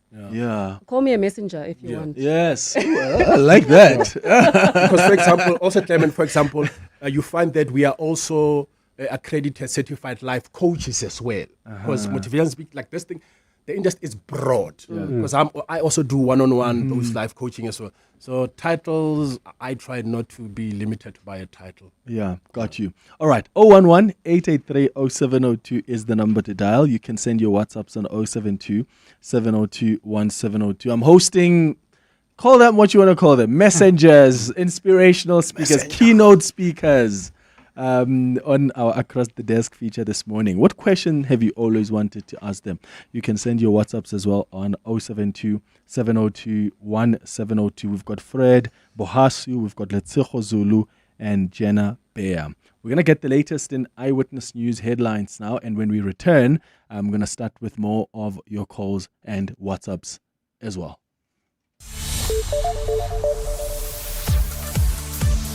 Bali, good morning. Thanks, Clement. Good morning. An investigation is currently underway into the cause of a fire which broke out at a building in the Johannesburg CBD this morning. It's understood a transformer on the ground floor on corner Bree and Harrison Streets caught blaze in the early hours. Officials say no injuries were reported, although the building is being used as both a residential and commercial space. 2 bodyguards assigned to Madibeng Mayor Douglas Maimane are set to learn their bail fate today. The 2 face charges of murder, defeating the ends of justice, and driving a car fitted with blue lights without authorization. The charges follow an incident in January on the R80 Mabopane Highway where the pair allegedly shot and killed South African Air Force Sergeant Michael Swanton. And the Social Security Agency says it's working with institutions such as SARS and credit bureaus to crack down on social grant abuse in the country. SARS CEO Themba Matlowu briefed the media yesterday on initiatives undertaken to improve its systems. Matlowu revealed that thousands of beneficiaries have been caught in the agency's latest verification drive. Those are the headlines. This EWN and more at 11 or as it happens. EWN Traffic. Traveling on the Makwan North, we still have got heavy traffic volumes. Unfortunately, this is between Glenhove Road and Caller Drive. It's due to an earlier accident as well as road reconstruction. So the one part of the M1 North is being resurfaced this morning. Please try to avoid as much as you can. If you're heading towards areas like Sandhurst as well as Hyde Park, please try to use Jan Smuts Avenue as an alternative. If you are traveling on the M2 West towards the Amalgam area, expect delays between the Crown Interchange and Main Reef Road. There's also queuing traffic along Main Reef Road. This is now as you approach the Albertina Sisulu Road off-ramp. And then if you're traveling in Protea Glen, we've got some issues being reported on the N12 West. More roadworks are taking place there. That's as you approach the R558. Please be on the lookout there. I'll have more traffic updates coming up. Stay tuned. There's more EWN on air, online, and on the EWN app. Aubrey Masango. Weekday evenings, 8 to midnight. Jeka van Veek, independent researcher and writer. Are we taking the cries of our white Afrikaner community seriously enough? I think we are. If you look at South Africa, we have a severe violent crime problem, and no one is disputing that. But the key point here is crime in South Africa is not racially targeted. It is, however, racially packaged by certain people. Aubrey Masango. 8 to midnight on 702. 702. If you're still thinking about one more trip before the calendar fills up, this is your sign. Fly Lift from Johannesburg to Cape Town from just 1,190 Rand. Complimentary snacks, drinks, and the kind of flexibility that makes travel feel easy. So whether it's a quick reset, a weekend away, or a last summer escape, catch a lift. Book now at lift.co.za. That's from 1,190 Rand. T's and C's apply. Today's forecast is calm conditions inside your Mazda CX-5. It'll be warm, so likely your cabin chills before you even ask. Patches of scattered traffic, but with heads-up display and lane keep assist, you'll feel like you're alone on the road. Clouds this evening, perfect for that Bose sound system. And later, skin tingles as you take that curve a little too beautifully. The feeling will find you in the Mazda CX-5. Wonder awaits. Progress builds, it moves, and it has a partner. That partner is Anglo-American. Together, we're building progress where it matters most across South Africa, with 1.6 billion Rand unlocked for entrepreneurs through our Impact Finance Network and 25.9 billion Rand invested through our Kumba Iron Ore business into infrastructure development, healthcare, community upliftment, and more. These are just a few examples that show when collaboration is real, progress moves faster. As a proud sponsor of the Investing in African Mining Indaba, we are working with our partners to unlock mining's full potential. South Africa has a partner, Anglo-American, mining potential, building beyond. As mining evolves toward automation, green metals, and resilient value chains, Gauteng is turning its legacy into tomorrow's opportunities. Catch 702 in conversation with the Gauteng Growth and Development Agency today. Discover how they are showcasing the province as a platform for investment, innovation, and scale, linking today's opportunities to tomorrow's deals. Don't miss 702 in conversation with the Gauteng Growth and Development Agency today on 702 Drive with John Pellman. Across the desk with Clement Manyathela on 702. 25 minutes before 11 o'clock on our Across the Desk feature this morning, I've got Fred Bohasu, Letseho Zulu, Jenna Bea, and we're finding out more about their work and their calling. Do you guys consider it a calling? Would you consider it a calling? Absolutely. What you do? Absolutely, yes. My role is to liberate. I often say, people often think, what is the role of a psychologist? Partly to help people function, yes. But when I think of the trapping feeling people have had, for example, just one person I helped, I remember she was that impacted by the psychological impact of racism that she couldn't get the words out. So we would communicate by nodding and, say that. So I've realized.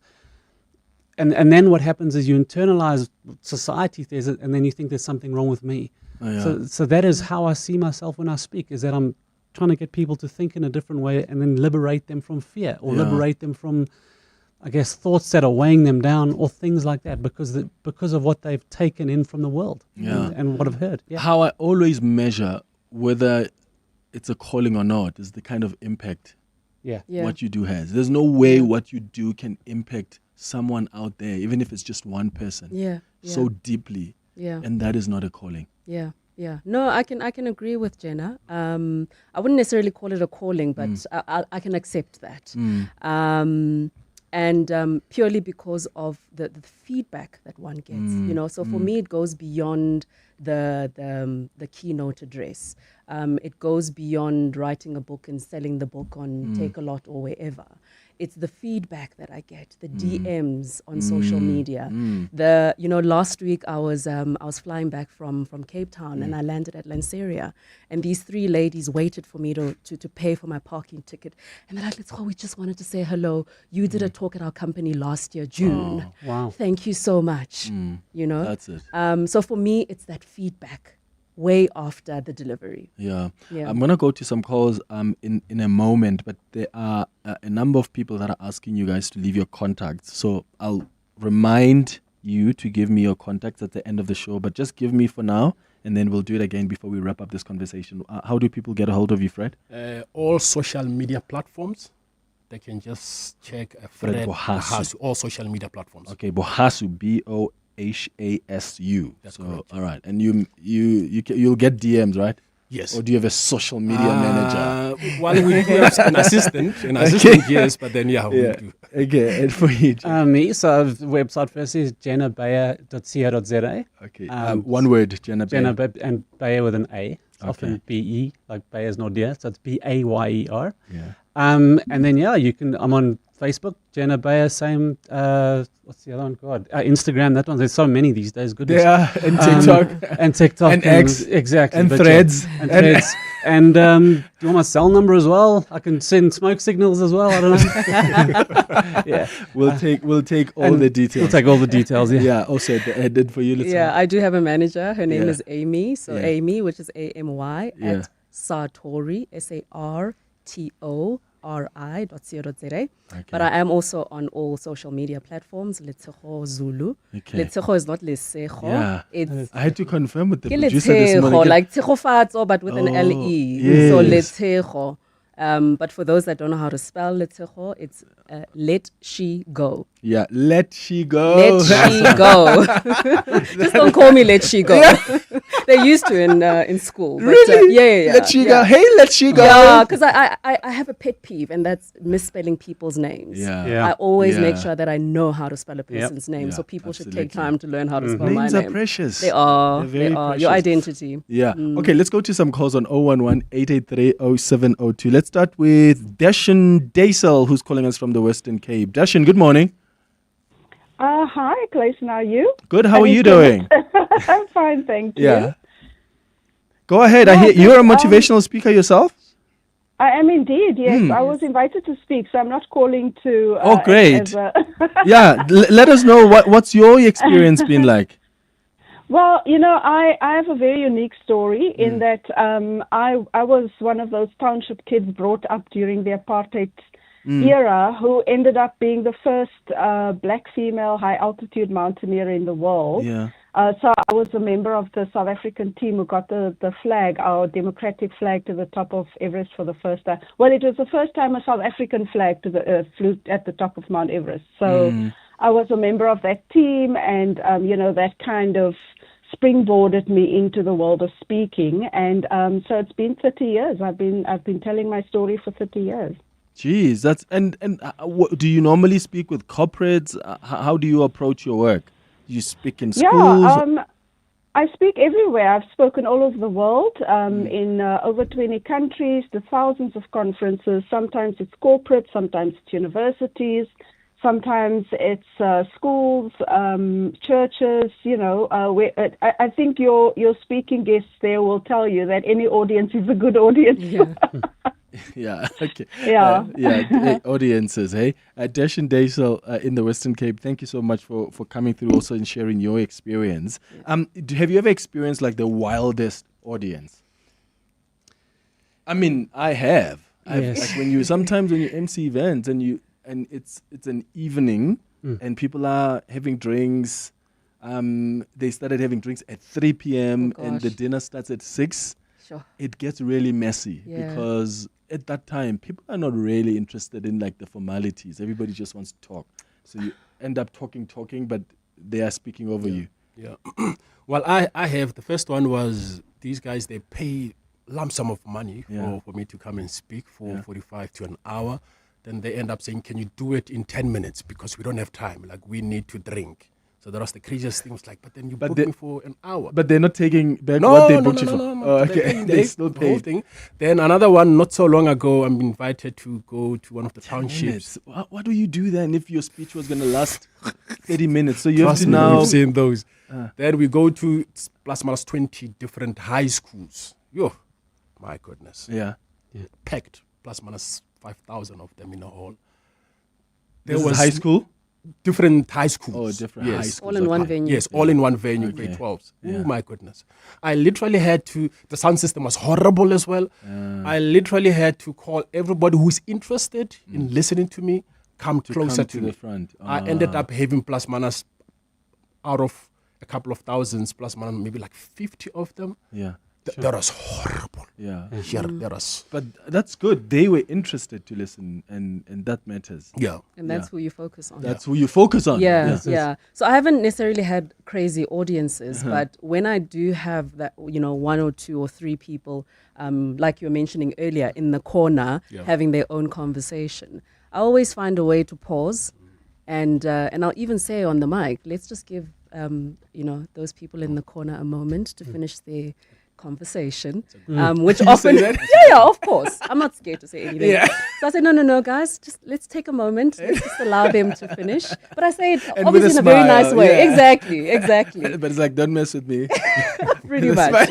So you give them the respect, and then they very quickly wrap up their conversation, and then you continue. So I haven't really had situations like you. I think primarily because all my talks or all my keynote addresses have been with corporates, so it's adults. I can just imagine how kids are.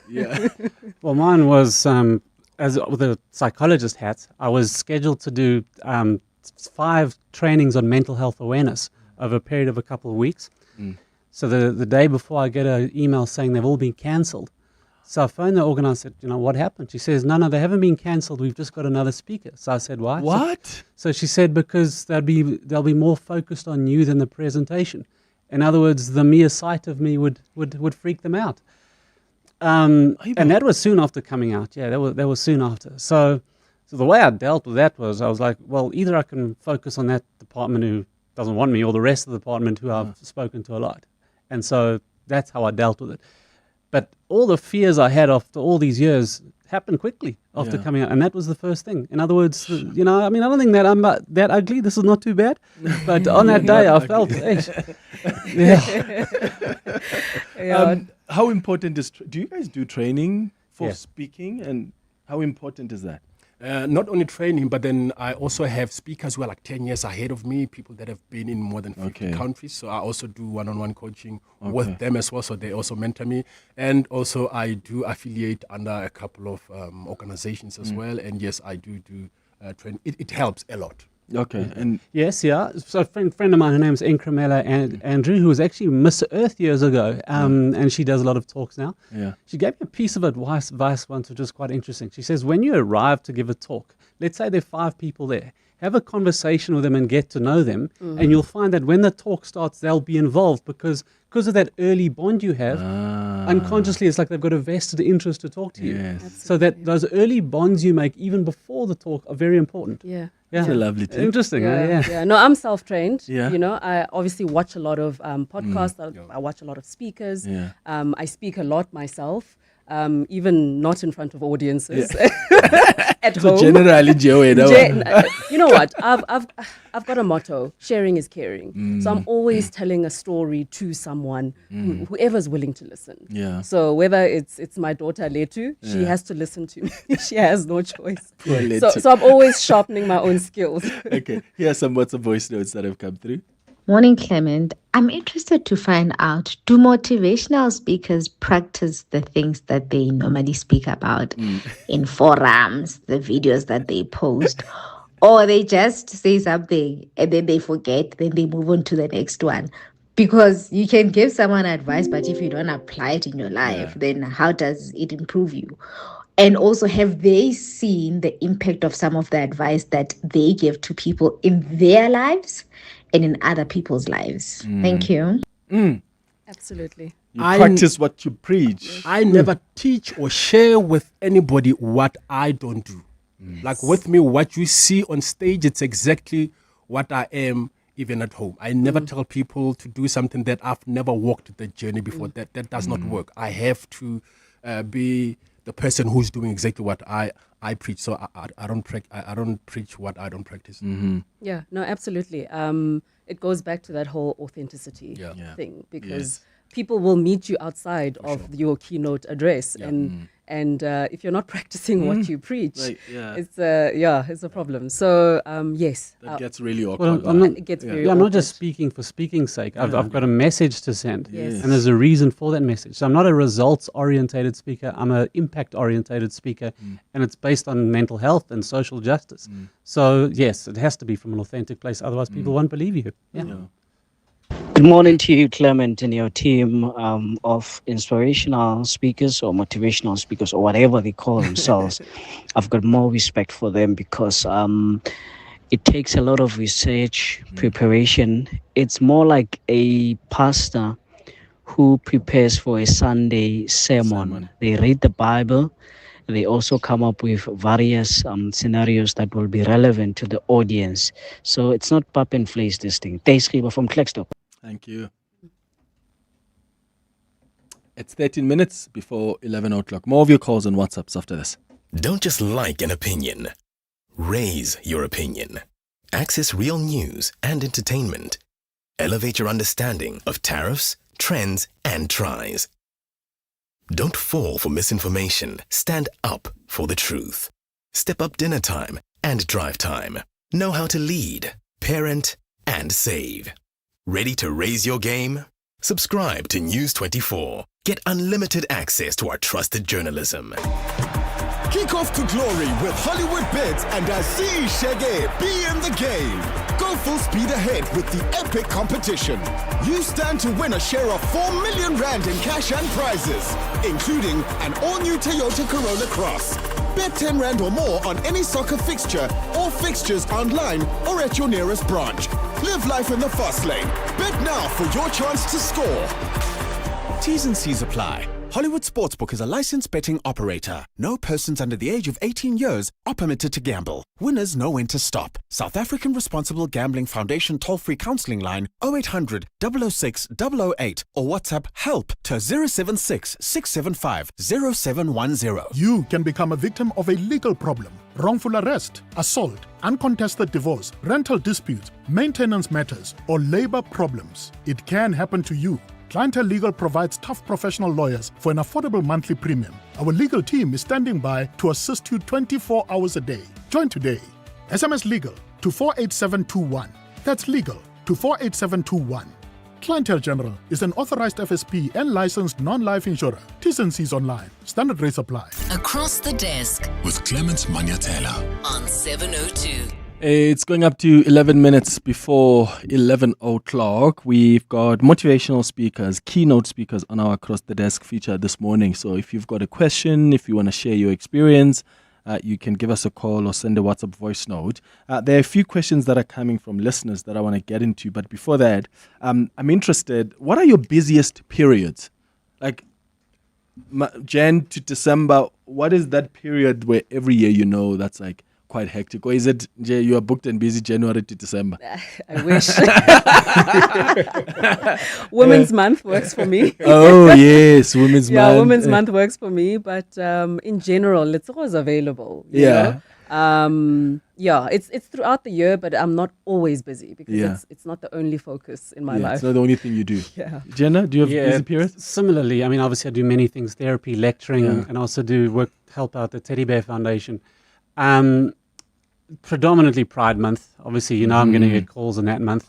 And so cynically, I'll often say, I hope it's not just for this month, because then my fear is that it's just window dressing. And then when it's all done, then it's like, well, we're not going to ever speak to trans people ever again. And then we wait for next year. Yeah, so it's like excitement, but it's also a bit of deflation. It's a combination of that. So I hope to do more than just that. So it happens sporadically throughout the year, along with mental health training, which is obviously more regular, and lecturing as well. Yeah. Well, with me, Clement, for some reason, for the last month and this month, it has been the busiest month since basically I started being a professional motivational speaker. In January? Yes. There are already events. As I said, that it's not only just keynote speaking. For example, we do team building, but then within the team building, I also motivational talk. We also do some either maybe transformational workshops and as well. So for some reason, we've been busy. It will really depend. Sometimes, for example, you will find that the first 2 weeks of December, you do a lot of speaking, especially with men as well. So it will really depend. But then for me, because I don't do anything besides this, and then I'm very comfortable. I live a very comfortable life because of the type of work that I do. So for me, it has to be throughout. That's why we do, my team and I, we do also a lot of marketing as well. We don't take it lightly at all. To advertise, to market the services. Okay, let's go to some questions that the listeners have. Some have come on WhatsApp, but here's one voice note. Good morning, Clement. As ordinary people, we see motivational speakers as people who do not have weak points, people who are perfect in everything. So I don't know if they feel pressure to live up to our expectations. Thank you very much. Peter Maila Machaba from Letswatla. Morning, Clement. This is Robert Dello Manari from Piri in Soweto. I'm a speaker myself. I'm an MC, and this coming Sunday up until Tuesday, I'm having my first biggest event. I'll be emceeing a conference from Sunday to Tuesday. It's gonna be representative from about 13 companies. So what I would like to find out from your guests in the studio is what advice can they give me? I just want to ace this one, Clement. What advice can they give me? Thank you. Okay, so representatives from like 13 companies, it's a big one. Yeah. Yeah, you don't want to mess up something like that, hey? Do you remember your first big gig as a speaker? Oh gosh, it's been such a long time. It's been a long time, yeah? It's been such a long but time. But it means a lot. Like when you like, oh my God, I've never been booked at this level. Yeah. Any advice for him? Yeah. So I think about 2 years ago, I did a road show with a big corporate where I went to all the major metros in a space of like 3 weeks. And, there's always a brief, number one, a topic to be discussed. And I'll continue throughout this conversation and thereafter to focus on the authenticity. Be yourself. They've booked you, not somebody to come and fabricate and make up stories. So be yourself. And I think what Jenna said earlier, connect with one or two people. It really does help. And then that person that's constantly nodding or receptive to your message, connect with that person, and that'll definitely calm the nerves. Okay. So definitely do your homework. So find out exactly who's in the audience, and also the message that the corporate wants to achieve. Okay, so get a brief. Get a brief. Be authentic. Know who's coming, connect with the audience, focus on the person who's nodding. Those are some of the tips, right? Yeah. Perfect. Okay, so there was a question that came through earlier on for you, Fred, about just team building. Like, what would you say are the most common challenges organizations face when they are trying to build high-performing teams? And how do you normally address that when you do team building exercises? You find that the issue is resistant for change. Somebody's been part of the organization for the last 15 years, then someone comes in and you come with new ideas, then they always resist. So that's the first thing, the resistance for change. And also people that change is possible, change is positive, and change is profitable. And we need to adapt to change as quick as we can. Otherwise, we'll be like, not sure if I can mention the cell phone, not Nokia, but then BlackBerry. Motorola, BlackBerry. They used to be the in thing, but then they refuse to adapt to change. Then where are they now? So that's the biggest issue that we find in corporates, that a lot of people, they refuse to change. And then also, obviously, the leadership, they don't have that empathy. So they lack empathetic leadership. So that's another challenge that we find. Probably Jenna will also agree with. 100%. Well, and to follow on from that is disingenuous.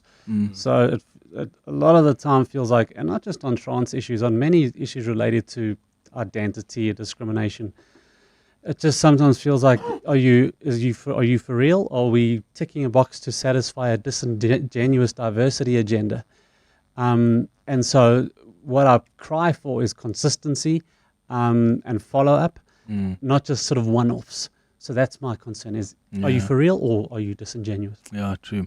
Dr. Billy Silikane in Johannesburg. Good morning. Good morning. How are you? Good. You're a motivational speaker yourself. I am indeed. Yeah, and how's your experience been? Well, Clement, I've been in the game for over 25 years. I'm a CSP. I speak globally. I just came back from Dubai. I just had a small little, African tour last year. So yeah, it's an industry that has really served me very well, and I can say it's a graceful industry, very big expectation, great responsibility, and yes, it has been quite amazing.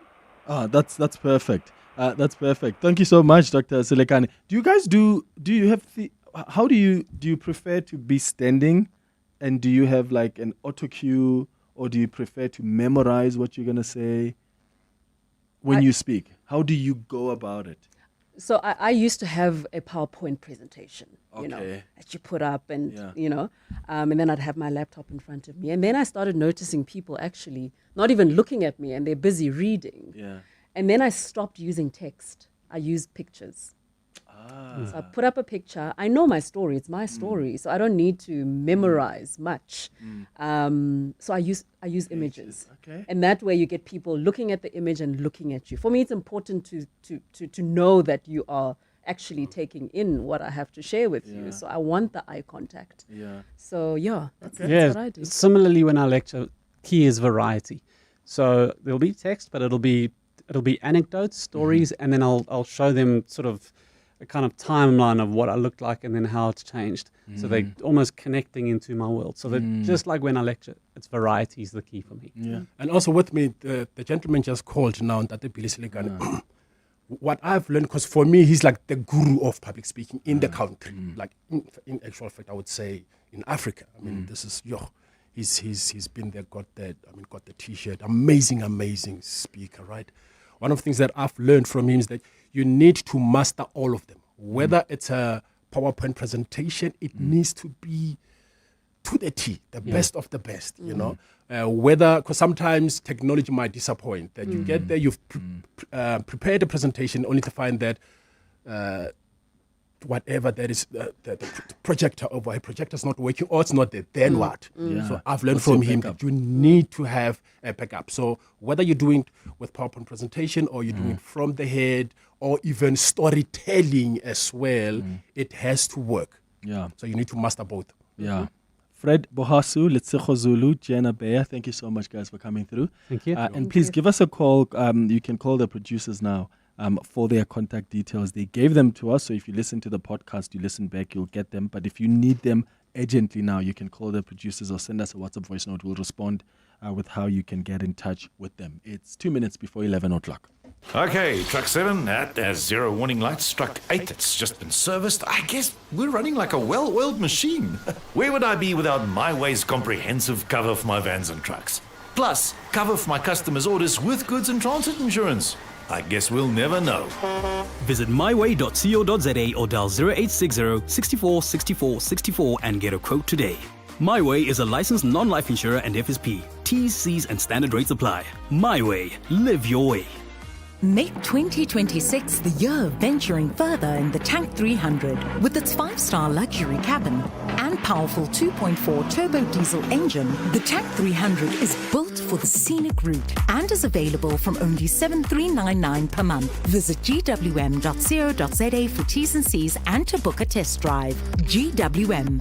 Go with more. Brought to you by GWM Finance, a division of Westbank, an authorized financial services and registered credit provider. Celebrate the month of love with great sleep at a great price from Dial-A-Bed. Trust the sleep experts and save thousands, because right now you'll get 20% off all 40 Winks mattresses and bed sets. Shop in-store or online today for your less 20%. Plus, get fast delivery on our best sellers. Dial-A-Bed. Sleep for life. This is EWN. Good morning, I'm Bali Dlamini. The Madlanga Commission has postponed the testimony of controversial businessman Suleiman Karim to next month. Karim was due to testify today, but his lawyers launched a last-minute postponement application saying they needed more time. The application was not opposed by evidence leader Matthew Charleskinson, who told the Commission that an almost 400-page bundle of documents for questioning was only sent to Karim's lawyers yesterday. Karim initially launched a court challenge to get out of appearing at the Commission. However, that was dismissed yesterday. He has been implicated by several witnesses, alleging he received kickbacks from tender tycoon Vusimuzi Madlanga. Commission Chairperson Madlanga made this ruling a short while ago. We make the following order. The matter is postponed to the 9th and 10th of March 2026. Mr. Karim is ordered to be in attendance and to give testimony on those 2 days. and beyond if need be. An investigation is underway into the cause of a fire which broke out at a building in the Johannesburg CBD this morning. It's understood a transformer on the ground floor on corner Bree and Harrison Streets caught fire in the early hours. Officials say no injuries were reported, although the building is being used as both a residential and commercial space. City Power says its technicians are on the scene probing the exact cause of the blaze. Spokesperson Matjeng says the probe will help determine the severity of the damage as well as its overall impact. This outage affects customers in several areas, especially from the Joburg CBD, going to Newtown, Braamfontein, parts of Parktown, Hillbrow, Berea, and the surrounding areas. We will continue to update the customers on the progress of the investigation. 2 bodyguards assigned to Madibeng Mayor Douglas Maimane are expected to learn their bail fate today. The 2 face charges of murder, defeating the ends of justice, and driving a car fitted with blue lights without authorization. The charges follow an incident in January on the R80 Mabopane Highway where the pair allegedly shot and killed South African Air Force Sergeant Michael Swanton. In closing arguments, the state argued that providing for one's children does not constitute exceptional circumstances warranting bail on a Schedule 6 offence. Advocate Chris Marumo. The deceased in this matter, Your Worship, was a father to 2 kids, whom he was also maintaining or supporting. So the very same 2 kids lost in the Western Cape judgment of Najwa Peterson. The court said exceptional circumstance, it's something unparalleled, something extraordinary, something unusual. To this now, the Social Security Agency says it is working with institutions such as SARS in order to crack down on social grant abuse in the country. SASSA CEO Themba Matlowu briefed the media yesterday on initiatives undertaken to improve systems. Matlowu revealed that thousands of beneficiaries have been caught in the agency's latest verification drive.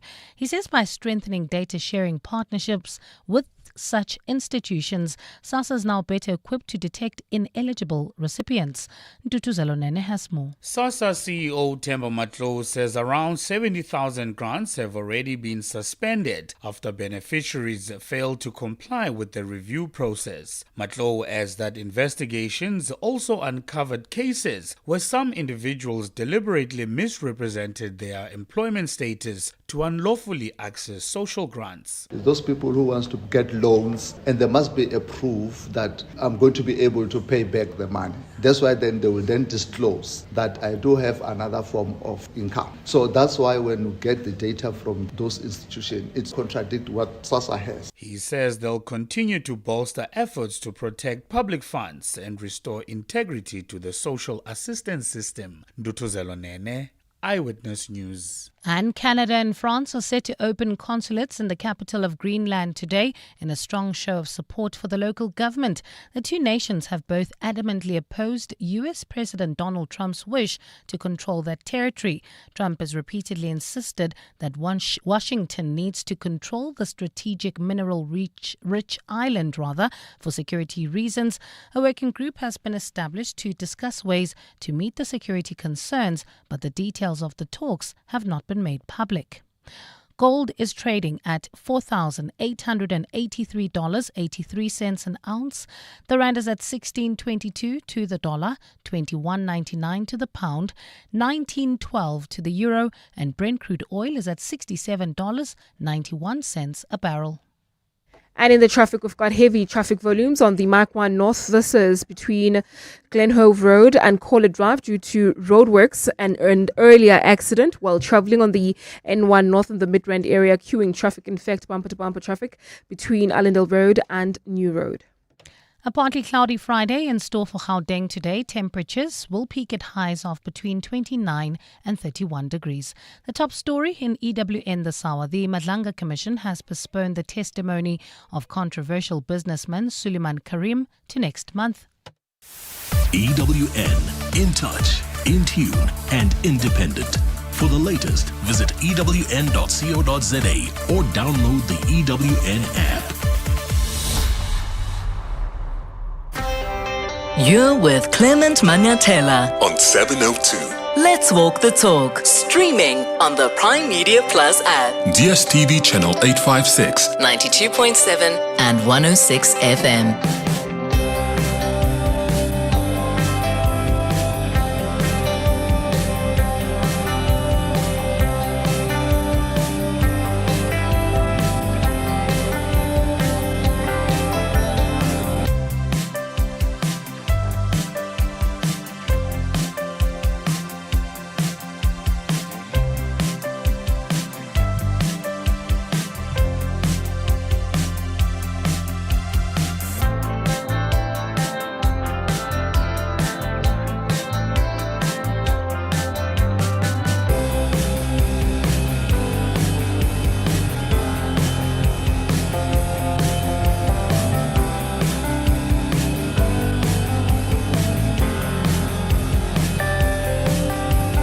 Seven minutes after 11 o'clock. Dumela, welcome to the final hour of the Clement Manyathela show.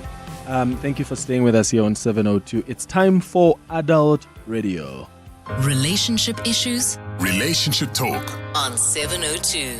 So, you know, we do our quarterly sexual health Q&A with the best of the best. So today is our regular sexual health Q&A with Professor Shingai Muntambirwa, who's a urologist and head of department at Dr. George Mukhari Academic Hospital, and Dr. Mpume Zenda, aka Dr. Gaini, who's a sexologist and OBGYN, and they're in studio with us, and you know how we do it.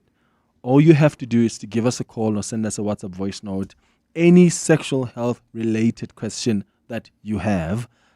Call us on 011-883-0702. They're going to be addressing all your sexual health related questions and concerns, because understanding our bodies and what is normal for us is important. So do you have any sex related questions you are embarrassed to ask, be it about fantasies or addressing painful sex, or simply just understanding masturbation or your libido? You can ask any question. The WhatsApp line, 072-702-1702. Good morning, strangers.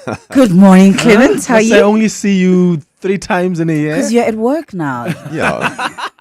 But you're trolling her on Instagram, so at least you see her. Because maybe was just jealous of her trip. Like, she was having so much fun. Yeah, you did have a lot of fun.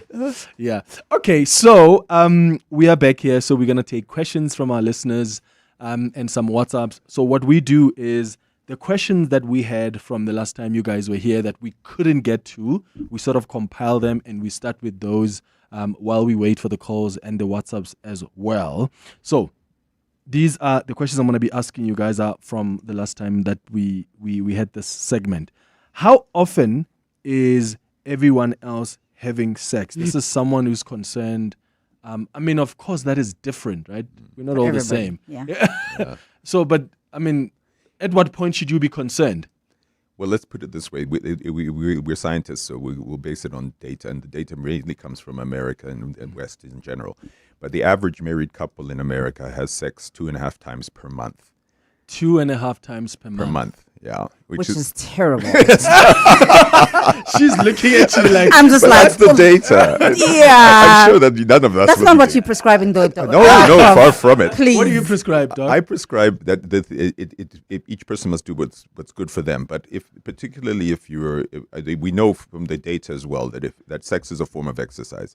And we know that if a person over the age of 60, for example, has sex twice a week rather than twice a month, they increase their longevity by up to 6 years.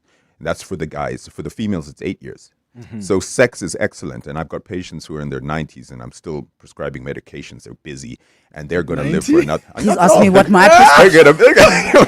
What's your prescription, Dr. Gaini? My prescription, I mean, obviously, it's a little bit like tongue-in-cheek. Every day, twice on Sunday. But here's the thing. On Sunday. To set you up for the week. Exactly. Yeah. Here's the thing. The issue, and I'm talking specifically to ladies. Yes, we do have a little less testosterone, which often has an impact in terms of our libido. Secondly, we are very cyclical in the sense that we get our peak hormones at ovulation, which is in the middle of our cycle. Now, especially if you are in a committed relationship, long-term relationship, for a woman, it is very possible not to be sexually active for months and months, and you are completely unbothered. And so it is always an encouragement, particularly on the ladies, to say that just because you are not hungry or you don't feel like it, it doesn't mean then we can easily just not think about it. So from a clinical perspective, in terms of just fixing the country and making sure that people's marriages and relationships stay intact, first of all, communicate about what frequency each couple wants, because that can cause resentment if there is a huge desire discrepancy between the two partners. And again, like I said, specifically for the woman, you don't have to be hungry for you to dish up at home. So please, every day twice on Sunday. Just to comment on your ovulation, because we do know that men are more attracted to females as well if they're in a heterosexual relationship when they're ovulating. And a lot of people have issues about fertility, 15% of couples. So just so that people don't get stressed, because you don't have to have sex every day if you're going to try to have a baby. The average guy sperm will live inside the female's womb for about 3 days. So provided you're having sex about twice a week, it should be sufficient, because a lot of people get so much stress about this fertility thing, and the ovulation is part of it. All right, the questions have already started streaming in, and I haven't even gotten to the questions from the last time. So let me, prioritize the questions for today as well. There's someone who's asking on the WhatsApp line, says, "Hi Clement, I just need to know what happens to your partner's sperm if you have unprotected sex. What are the pros and cons of letting them come in you if you are not planning to have a child?" Well, you are going to likely fall pregnant if you are in your reproductive years. I like what Prof was talking about in terms of how long, what is the window period? And this is by no way saying that people only in those 2 days have protected intercourse, and outside of that, then it's all good. So you're thinking about sexually transmitted infections for one. You also, if you are not planning a pregnancy, sperm lasts 3 days, the egg lasts 2 days. So people will be like, "Oh, I've been trying to fall pregnant for a whole year." Sperm lasts 3 days. 3 days inside the womb, right? But the ovulated egg lasts only 48 hours, which means you could be having sex every day, except for those, if you're not having it in those 2 or 3 days, the likelihood of falling pregnant decreases significantly. Do a lot of women normally know that when they're ovulating? They should, and they can know, provided they track their cycle, because every woman is different. Anything between 21 and 35 days is the normal or average cycle of a lady. So using your cycle tracker is a good thing, because you know where you are. Okay. And then there's a question about libido. Dr. Shingai, someone is asking, is there anything I can take to deal with my low libido? First of all, libido is based on a number of different things. It's it's the big five: biological, psychological, social, individual, and cultural. So it's based on a lot of things. So it can be a lot to do with the brain, but it also is very well related to the so-called man chemical, which is not really the man chemical, because females also use testosterone for sexual stimulation. And that if it is low, which does happen after about the age of 30, 3% decrease as the years go by from 30, and you can get to the point where your testosterone is low. But I think the main thing is that there are other issues which can be involved. For example, diabetes. We know 90% of diabetic men have low testosterone, and supplementing testosterone can maximize their diabetic control, actually. So the point is that I think he needs to be seen by a healthcare provider, have a discussion about it. If they find that there's a low testosterone, and you have to do the testosterone in the morning before 11 o'clock, because it has what we call a circadian rhythm, which, and then if it is low, supplementing it is super safe. Please, for our medical practitioners out there, we now have level 1 evidence from the Traverse trial that testosterone supplementation does not increase prostate cancer. It does not cause heart attacks. It actually can protect you in many ways. So please do have a discussion on that. Dr. Gaini, a question for you is having sex when on periods, is that advisable? If it's if you're that kind of person who's like Moses, Moses hit the Red Sea and the ocean parted. look, you have to think of it from that biopsychosocial. Culturally, if it's something, especially when it comes to culturally and religiously, a lot of people may feel a little bit off about that, and that's perfectly fine. But from a health perspective, provided obviously this is somebody you guys have done your testings, because there will always be the risk of transmitting sexually transmitted infections. If that is out of the way, please, by all means. In fact, for women, especially if they have things like period pains, it can make the period pains much better. You've already got a little bit of natural lubrication going, so it makes it easier. And you'll find a lot of women actually may enjoy sex during their periods. Now, here's the catch. People often assume that having intercourse during your period, you're like gushing down with blood, and very often, actually, during the intimacy, the track of the bleeding, it actually subsides. It's actually much less than people expect. Obviously, we're not talking about somebody who's got something underlying, fibroids, where they have a heavy menstrual bleed. So it's the same blood that comes from everywhere else in your body. There's nothing disgusting about it, but we do respect people's culturalization as well as preferences. Yeah, and it's super safe. And I mean, the point is, for some, I've got a lot of patients who actually find it more exciting at that time. And there's nothing dangerous. You're not going to get anything specific from it. You're not going to get infertile or any rubbish like that. You can do it if you like it. Oh, go ahead. Go have fun. Temba, Moses, there you go. I love that Temba, you're calling from Pretoria. Good morning. Hey, Temba. Hello. Hey, Tsara. How are you, Clement? I'm all right, man. Go ahead. I'm well, thanks. Clement, won't you please ask the doctors there? I am on a blood pressure medication, all right? Yeah. And I'm also on a Cardiogen for prostate enlargement. And I decided I think a year ago, to be on PrEP, because I've always been HIV negative, but I've had partners who were positive, and some even passed on. So I got concerned. Then I decided to be on PrEP. But there's been a concern that it's not friendly with my kidneys. Not bad. But then I'm contemplating on quitting. I just want to know if it's safe for me to quit it, or should I take it when I know I'm going to be active? I'm not very, very active in that department. Yeah. Okay, I think a couple of things to start off with. PrEP is pre-exposure prophylaxis. Basically, it's antiretrovirals against HIV. And the name speaks for itself. You take it before you get exposed. So you shouldn't be taking it continuously. And if you don't take it continuously, the risk for renal kidney failure, which can happen, is not really that high. Yeah. And the other two medications, the blood pressure medications, by the way, the Cardiogen that you're using for your prostate is also a blood pressure medication. Also, it does lower the blood pressure as well. But it's helping with it. And they've got no issues when it comes to your kidneys. Thank you so much. I really appreciate that. So I should continue. Yeah. If you, I mean, you're saying you're intermittently having sex, that's fine. Even if you're taking it continuously, by the way, the risk for kidney failure is not that high. It's just a statistical increase, but I wouldn't get too stressed about that as a general rule. Thank you. I think that the important thing as well to that is, remember, the partner that is exposed or the partner that is HIV positive, do your due diligence in making sure that they are on treatment, they are suppressed, virally suppressed, because then definitely the chances are much less of you contracting. So it can't just be G. I think that's such an important point, because the thing is that if you're on a treatment with antiretrovirals and your viral load is 0, you can spread it to people. And you can't spread it to your kids, and you can't give it's super safe. So please get yourself checked and then get yourself on therapy. All right. 2 quick questions about spam. Seem to be getting a lot of questions about spam today. Are there dangers to swallowing? Maybe you can answer that. And the question, did you hear she went? I know, she was enjoying the flavor already.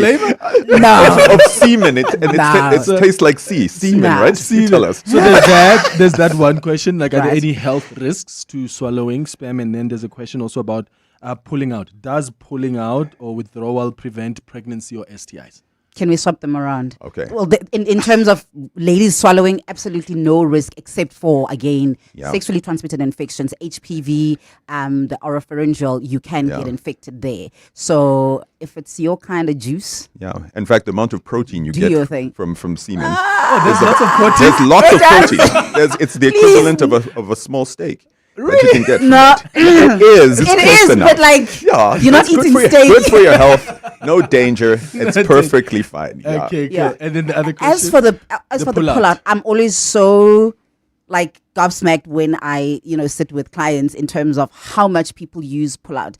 It is literally call it the weakest link in terms of prevention of pregnancy. Yeah. 25 out of 100 women per year are likely to fall pregnant with pull-out. Yeah. So, gents, their and pull-out yet game is people, on fleek. It doesn't matter. It doesn't matter how good people they think Yeah. they've got their pull-out game on On point. It's literally the weakest. Yeah, so, it's if you, hopeless. especially if you are really trying. active and If you're trying not to have a not baby. to have So a baby. if he says to you, don't worry, I'll pull out. No, Don't believe it. because there's something called pre-cum, which is made by the which also contains sperm. And remember, that I think the question about what happens to sperm when they're inside the female, we literally on a good guy with good sperm should have between 15 and 250 million sperm in each milliliter of ejaculate, and the ejaculate can be up to 6 milliliters. There are millions of them there, and so there are lots of them and you only need one to really make a baby. So the point is that, and the rest God of them, was like, I will make it difficult for you not to. Well, it made it difficult even for females, because the thing is that, as Dr. Ghani is saying, they produce one egg per year, and per month, and they have at birth they have all the eggs that they're ever going to have. Half of them are dead by the time they reach puberty, and then they keep decreasing. And even if a sperm impregnates an egg, half of them miscarry spontaneously anyway. So it's really not an easy thing to fall pregnant. In fact, if 100 people would have unprotected sex today, only 3 of them would fall pregnant. In the first 3 months. Yeah. And only in a year's time, you'd get about 85% of them, provided, again, all things are working as they should. Yeah, okay. You said our pre-cum men has also sperm? Oh, yeah. Yeah. But you can't fall pregnant from you can. Of course you Of course you can. can. That's the whole point. You can come out from... Have you ever heard, Clement, I've had clients who've fallen pregnant without real penetration. Yeah. Because also sort of like that dry hump rub in between the thighs. That if he ejaculates in between the thighs, semen carries the sperms. You can swim in and boom. That's what one of the theories, and you're using biblical terms. That's one of the things, because like they say Joseph might have had premature ejaculation, and then that's why the sperm, because the sperm can run in from any position. They don't have to penetrate. Yeah. 11:23. Your office is more than just a place to work. It's a reflection of your success. At Desk and Chair, we help you elevate your workspace with locally manufactured desks and a wide range of chairs to suit your style and budget. Our expert consultants are with you every step of the way, from planning to delivery and assembly. Visit our showroom in Midrand or shop online at deskandchair.co.za. Desk and Chair. Think, feel, work better. Grab the bull by the horns in 2026 with the bold GWM P300. Equipped with a powerful 2.4 turbo diesel engine delivering 135 kilowatts, the P300 is born to back you no matter the job and is available from only 5,999 per month. Visit gwm.co.za for T's and C's and to book a test drive. GWM, go with more. Brought to you by GWM Finance, a division of Westbank, an authorized financial services and registered credit provider. The pain of losing a loved one is never easy. It will leave you feeling overwhelmed. At Clientele, we understand that burying loved ones with dignity truly matters. Our funeral plans pay out cash within just 24 hours, and you receive 200 Rand airtime when you claim to make those important calls. Plus, we cover up to 13 people on one plan. SMS funeral to 31586. That's 31586. Clientele Life is an authorized FSP and licensed life insurer. T's and C's online. Standard rates apply. Do you suffer from heartburn and hyperacidity? To relieve heartburn for the whole day and night with one tablet, a potent once-a-day treatment which was previously prescription only is now available over the counter. Ask your pharmacist for an over-the-counter, long-lasting heartburn treatment. Brought to you by Sandoz. Know a little about a lot, from headlines to horsepower, parenting to pop culture. If you stay switched on with News 24, it's time to cash in.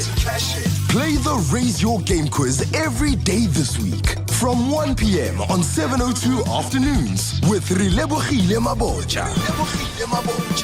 Answer 3 questions, stack your winnings, and walk away with up to 5,000 Rand cash. Thanks to News 24. Enter now on primemediaplus.com. The Raise Your Game Quiz with News 24. Only on 702. TCs and more on primemediaplus.com. Relationship issues? Relationship talk. On 702. 26 minutes after 11 o'clock, it's our regular sexual health Q&A with Professor Shingai and Dr. Gaini. And as I always say to you, these are renowned experts, the best in their field. So take advantage of them being here. We bring them at least once every quarter. So if you've got any sexual health related question, give us a call on 011-883-0702. Neville, you are in Randfontein. Good morning. Good morning to you, Clement. How are you? Sharp, man. Go ahead. All right, thanks. Thanks for taking my call. Sure, man. What's your question? Clement, I just wanted to ask Dr. Shingai. I went to my urologist about 2 weeks ago. All right, he discovered that I've got an enlarged prostate, okay? And my PSA count is 5.20, which is supposed to be under 4. And okay, he said to me I must come and see him after 6 months again. However, in 2019, my PSA was about 2, something. In 2023, it went up to 3.5. But now my question is, if I'm sitting with an enlarged prostate and my PSA is 5.20, my urologist didn't prescribe any medication to me. I've even asked him now, Doc, aren't you going to prescribe any medication to me? And he said to me, no, I must come and see him after 6 months. Yeah. I think, first of all, you don't have any difficulty passing urine or any other issues, right? Yeah, well, if I release myself, I can feel all my urine doesn't come out, and then I'll have to go back to the toilet after 10, 15 minutes. Okay. The short answer is don't be worrying too much. The prostate gets bigger after the age of 40 in every man, and some of them blocked up, and then they have a bit of difficulty, and your difficulty passing urine and not emptying can be treated by specific medications similar to the one the other caller called about, the doxazosin. So I think maybe just have a discussion with him, say that I am bothered by it. If you're bothered by it, then we should put you on something. But the PSA is prostate-specific antigen. It's supposed to be specific for prostate cancer. It's not.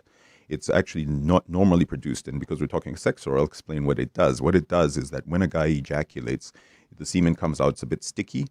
After about 15, 20 minutes, become watery. And that enzyme that does that is PSA. Yes.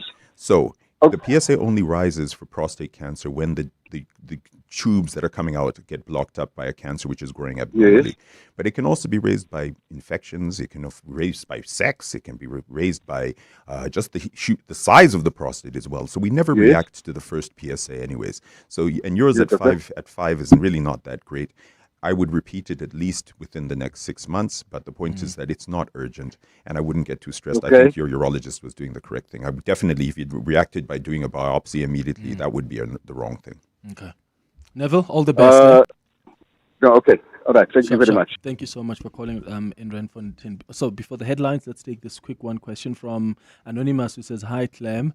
I'm a lady in my late 40s and married. I enjoy sex with orgasms every round. And we do long rounds as well, over 30 minutes. My question is, with any position, I can only come when I'm touching my clitoris while he is inside. But when I'm a cowgirl on top, I can come without a touch. Trust me, I can't enjoy orgasm touching myself while I'm alone, only when he is inside. And the orgasm is insanely insane. Am I okay? Oh, totally. Oh, you're bragging. Show off. I was about to say, like, you are doing all the right things. And even the positions that she speaks about, even at the cowgirl position, what you actually find is that there is some kind of contact of the clitoris, even though she's not necessarily touching herself. There's contact between her and the partner that allows that stimulation. It's not inside, it's on top. Anonymous. You okay? So okay, just go and go back to your Go business. back to your man. It's 11:30. Time for the latest in Eyewitness News headlines. Khomotso, good morning. Thanks, Clement. Good morning. An investigation is underway into the cause of a fire which broke out at a building in the Johannesburg CBD this morning. It's understood a transformer on the ground floor on corner Bree and Harrison Streets caught fire in the early hours. Officials say no injuries were reported, although the building is used by both residential or as a residential and commercial space. The Madlanga Commission has postponed the testimony of controversial businessman Suleiman Karim to next month. Karim was due to testify today, but his lawyers launched a last-minute postponement application saying they needed more time. The application was not opposed by evidence leader Matthew Chaskelson, who told the Commission that an almost 400-page bundle of documents for questioning was only sent to Karim's lawyers yesterday. And alleged crime boss Vusmozi Ket Madlanga has made an appearance in the Johannesburg High Court this morning. His matter returned to the High Court for an update on the decision to move him to the eBongweni prison. The attempted murder accused was moved to the country's only super maximum security prison in December. Madlanga, his wife Tsakane and 3 others face 25 charges, 11 of which are for attempted murder. Those are the headlines. This EWN and more at midday or as it happens. EWN Traffic. Traffic is heavily backed up on the M1 North. This is between Glenhove Road and Call Drive due to those roadworks taking place there. About a 20-minute hold up there. Please be on the lookout. If you're traveling in Bedfordview, do expect delays on the N3 North between Van Buren Road and the Kiluli's interchange. There's also queuing traffic on the N1 North heading towards the city of Tshwane Midrand. This is between Allendale Road and New Road. An accident as well as roadworks are causing these delays there. So please try to use the R21 instead through Kempton Park to try and avoid those delays on the N1 North. And that's your last traffic update from me, Amo Ramela. Stay tuned for more. There's more EWN on air, online, and on the EWN app. Congratulations to the recent Powerball jackpot winner who bagged a mind-blowing jackpot of over 178 million rand. Here's what they said. Winning the second highest ever recorded Powerball jackpot in Mzansi through my FNB banking platform is unbelievable. I only played with a 15 rand wager. Thank you, Tuba, for making my dream a reality. Play Powerball and Powerball Plus for 41 million rand in total estimated jackpots this Friday, and you could win big. Buy your tickets now in store on nationallottery.co.za, the mobile app, cell phone banking, or simply dial *120 *7529 hash for USSD. Panda, Pusha, play. Players must be 18 years old or play responsibly. eTuba is a proud operator of the National Lottery. The Johannesburg Philharmonic Orchestra presents its Valentine's Gala concert with music to melt your heart. Conducted by Daniel Boyko, the concert features award-winning pianist Charles Duplessis and showcases South Africa's ballroom champions. Saturday, 14th February at 7 p.m. at the Linda Auditorium. Tickets at Quicket. Celebrate the month of love with great sleep at a great price from Dial-A-Bed. Trust the sleep experts and save thousands, because right now you'll get 20% off all 40 Winks mattresses and bed sets. Shop in-store or online today for your less 20%. Plus, get fast delivery on our best sellers. Dial-A-Bed. Sleep for life. As mining evolves toward automation, green metals, and resilient value chains, Gauteng is turning its legacy into tomorrow's opportunities. Catch 702 in conversation with the Gauteng Growth and Development Agency today. Discover how they're showcasing the province as a platform for investment, innovation, and scale, linking today's opportunities to tomorrow's deals. Don't miss 702 in conversation with the Gauteng Growth and Development Agency today on 702 Drive with John Pellman. Relationship issues? Relationship talk. On 702. 25 minutes before 12 o'clock, it's our regular sexual health Q&A. So your opportunity to ask our incredible health experts in studio with us, Dr. Shingai and Dr. Gayani. So if you've got any sexual health related question, you can call us on 011-883-0702. WhatsApp's on 072-702-1702. Just a quick reminder that this is adult radio, so no kids allowed this hour. Let's go to your WhatsApps. Good morning, Clement. This is Albi here. Please find out from the doctors, man. What's the causes of the pains, underneath your testicles, where sometimes it takes a matter of almost like a month, and, you feel so very much annoyed, you can't even think of having sex and all of that. And I've went to a couple of doctors, man, did the scan and did all the checks, but they couldn't pick up anything. So what could that be? Please, man. Yeah, first of all, we have to give generic answers because we really we can't say. But what he sounds like he's having is because the prostate is sitting just below behind the skin, behind the testicles, deep in the muscles there, surrounding the pipe for passing urine, which is also the pipe for ejaculation. It can get inflamed, especially I think he must be talking about getting it after sex, which we call dyspareunia, where you get pain after sex. And it can be inflammation of the prostate, but there are lots of other things that he needs to check it out. So I think if they haven't found anything and he's still not happy, he should probably go and see get a second opinion and see what happens from there. All right. And then a message on the WhatsApp line. Hi, Clement. Please can you ask the experts there, is there any strides to get a cure for herpes? If not, how does one control and avoid an attack? So herpes is a virus, which means once you have it, it kind of lingers in your body. And what generally will happen is that it'll flare up every now and again with either a low immunity. The best thing is to prevent. So, in terms of using condoms, but even condoms, for example, because they don't cover the entirety of the genitals, sometimes you may still get it. I often also get, for example, people who are in same-sex relationships, ladies who are in the same-sex relationships, they think they can't pass on things like HPV and herpes, but you actually can. Then you get the oral sex, obviously, which then it's sort of like cross-transmission between the mouth and the genitals. So definitely it's about prevention. Once you have it, the likelihood is that it will flare up when either your immunity is shut down for whatever reason, or people who are immunocompromised. Does it stay in the system forever? Pretty much. It's a gift that keeps on giving. The short answer is that 40% of people who have had sex have herpes. Don't be stressing about it. It can come back as blisters. There are two types for our purposes. The cold sores is a form of herpes, and then there's the genital, and both of them can spread to both sides, basically. Relax. Don't be too worried. And if you don't. Okay. Noni says, hi, Clement. Please ask your guests, what are the effects of celibacy on females? Are they she's the wrong one to ask. But anyways, she's got the date. Look, celibacy, as long as it's, I always say anything that is a choice. In fact, in sexology, we are taught if a person says there is nothing wrong, they're unbothered. The biggest sort of like gauge for us to whether we need to treat something or not is if it bothers somebody. So if you're unbothered by a celibacy, it's a choice based on whatever the reason, cultural, religious. It's totally okay.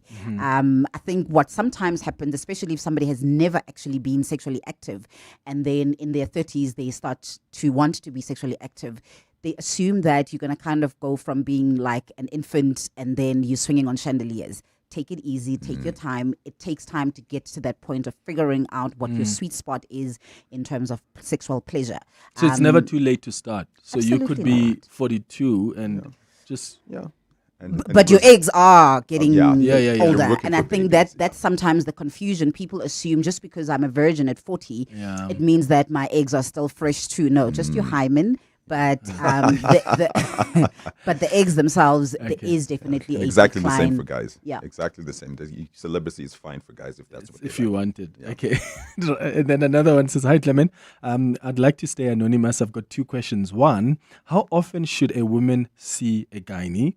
2, once having an intimate time with my partner, he was what's this, digitally penetrating me? Yeah. What does that mean? Finger. Oh. Okay. I'm sorry. Hey, we learned. He was digitally penetrating me and his nail caught me in an awkward way, scratched me on the inside.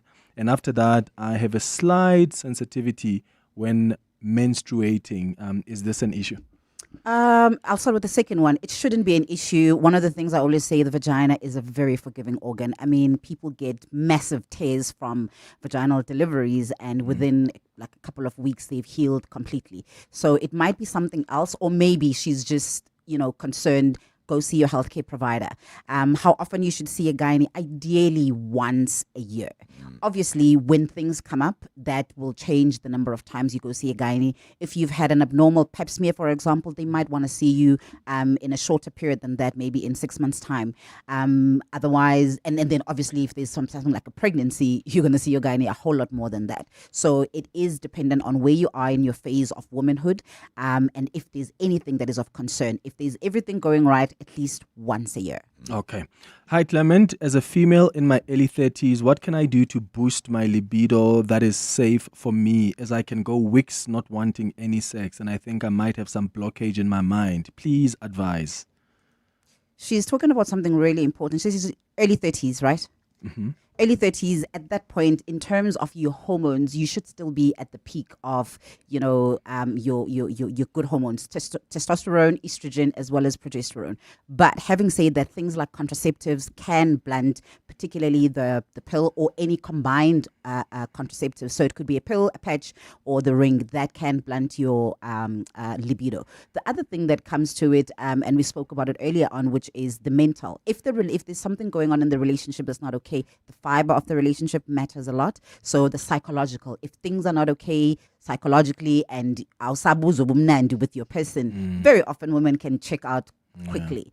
But if there's anything that is underlying, again, this is where the whole thing of go see your gynae, go see a sexologist if it is bothering you, especially if it has changed drastically. Things like having children, if you're breastfeeding, that will definitely impact the amount, the way you feel about sexual intimacy. And just body dysmorphia, or maybe not dysmorphia, that's more a condition, just body consciousness. If you've picked up a bit of weight, you're feeling not so great about yourself, that can have an impact. So I think individualized assessment is always important to figure out where things are not going well. Dr. Shingai, a question for you here says, Clement, I am a 38-year-old male with low testosterone.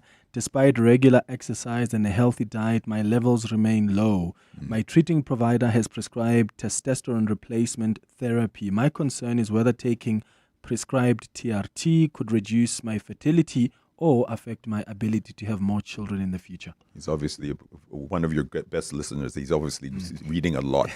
He's completely correct. First of all, if he's got no symptoms from the low testosterone, don't be stressing about it.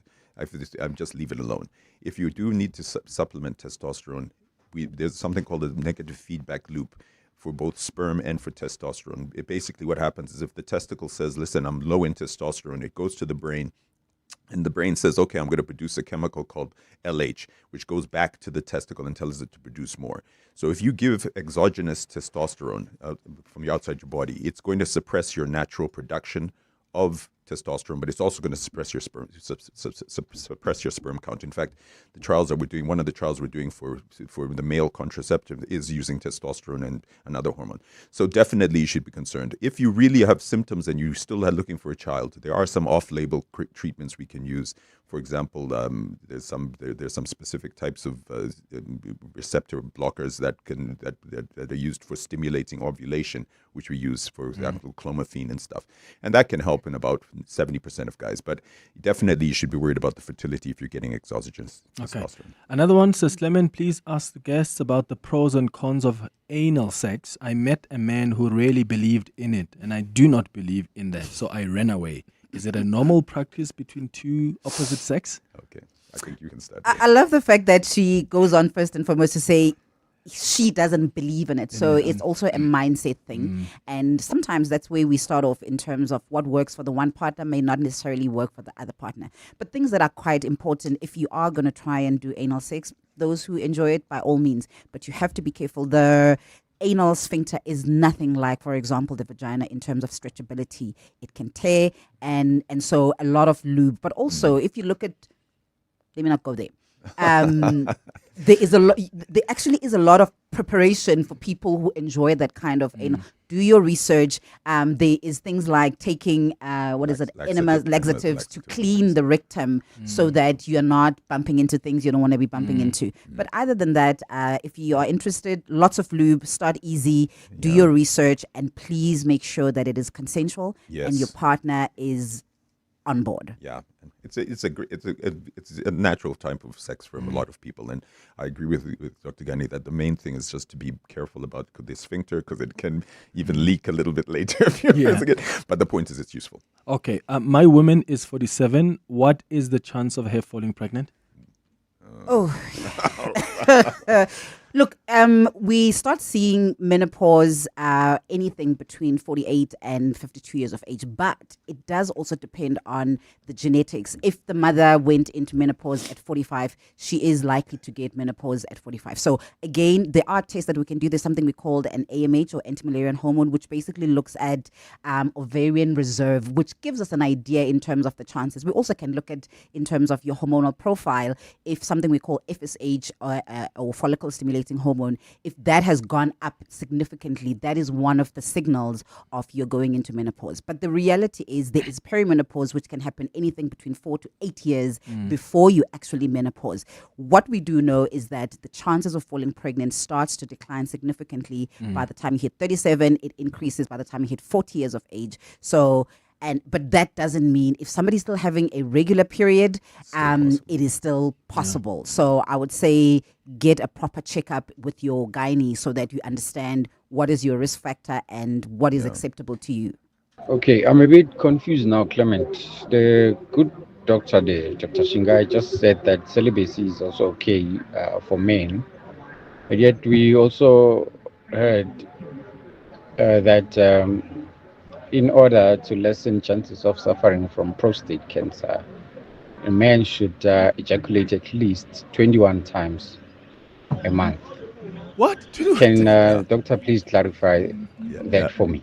Another well-read listener, yes.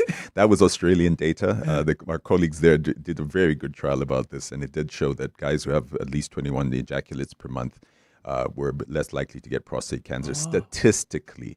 But it does. But remember, when we're doing statistically, we're talking like maybe about 2-3% less, which is statistically significant, but it's not that much. And the thing is that where I was saying celibacy is fine, I'm not a personal. I don't want to personally be celibate, but the point is that if you feel comfortable with it, there's really no danger. There's really no danger. Yeah, Clemens, I'd like to ask.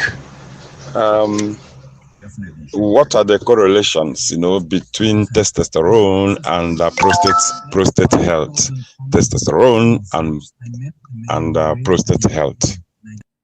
Hi, Clement. My question is, can I remain anonymous? Yeah, my question is, when I'm having sex, normally my first round is quicker, but my second round takes long, man, very, very long. In a way that I would end up maybe saying, no, it's fine. I'm not gonna come. So I don't know what causes that, whether it's healthy or not. So yeah, please, man, can I get your guests to assist? There's a question related to that from another person in the WhatsApp line who says, Clement, I'm 40 years old, married for 14 years. I've always struggled to give my wife a second round. What can I do to overcome this? Mixed masala. I'm going to let one you do something. Just does now. do a second round, but orgasms or doesn't sometimes, and the other says I struggle to give a second round. Well, first the testosterone part. The Traverse trial has shown it doesn't increase your risk of prostate cancer if you get testosterone supplementation. And in fact, we have data to show that if you have a low testosterone, you're more likely to get nasty prostate cancer. So do get yourself checked out. Now, when it comes to this round, the thing is that when we have orgasm, it's based on a number of different hormones, but the most important one is serotonin. And serotonin is a chemical in the brain.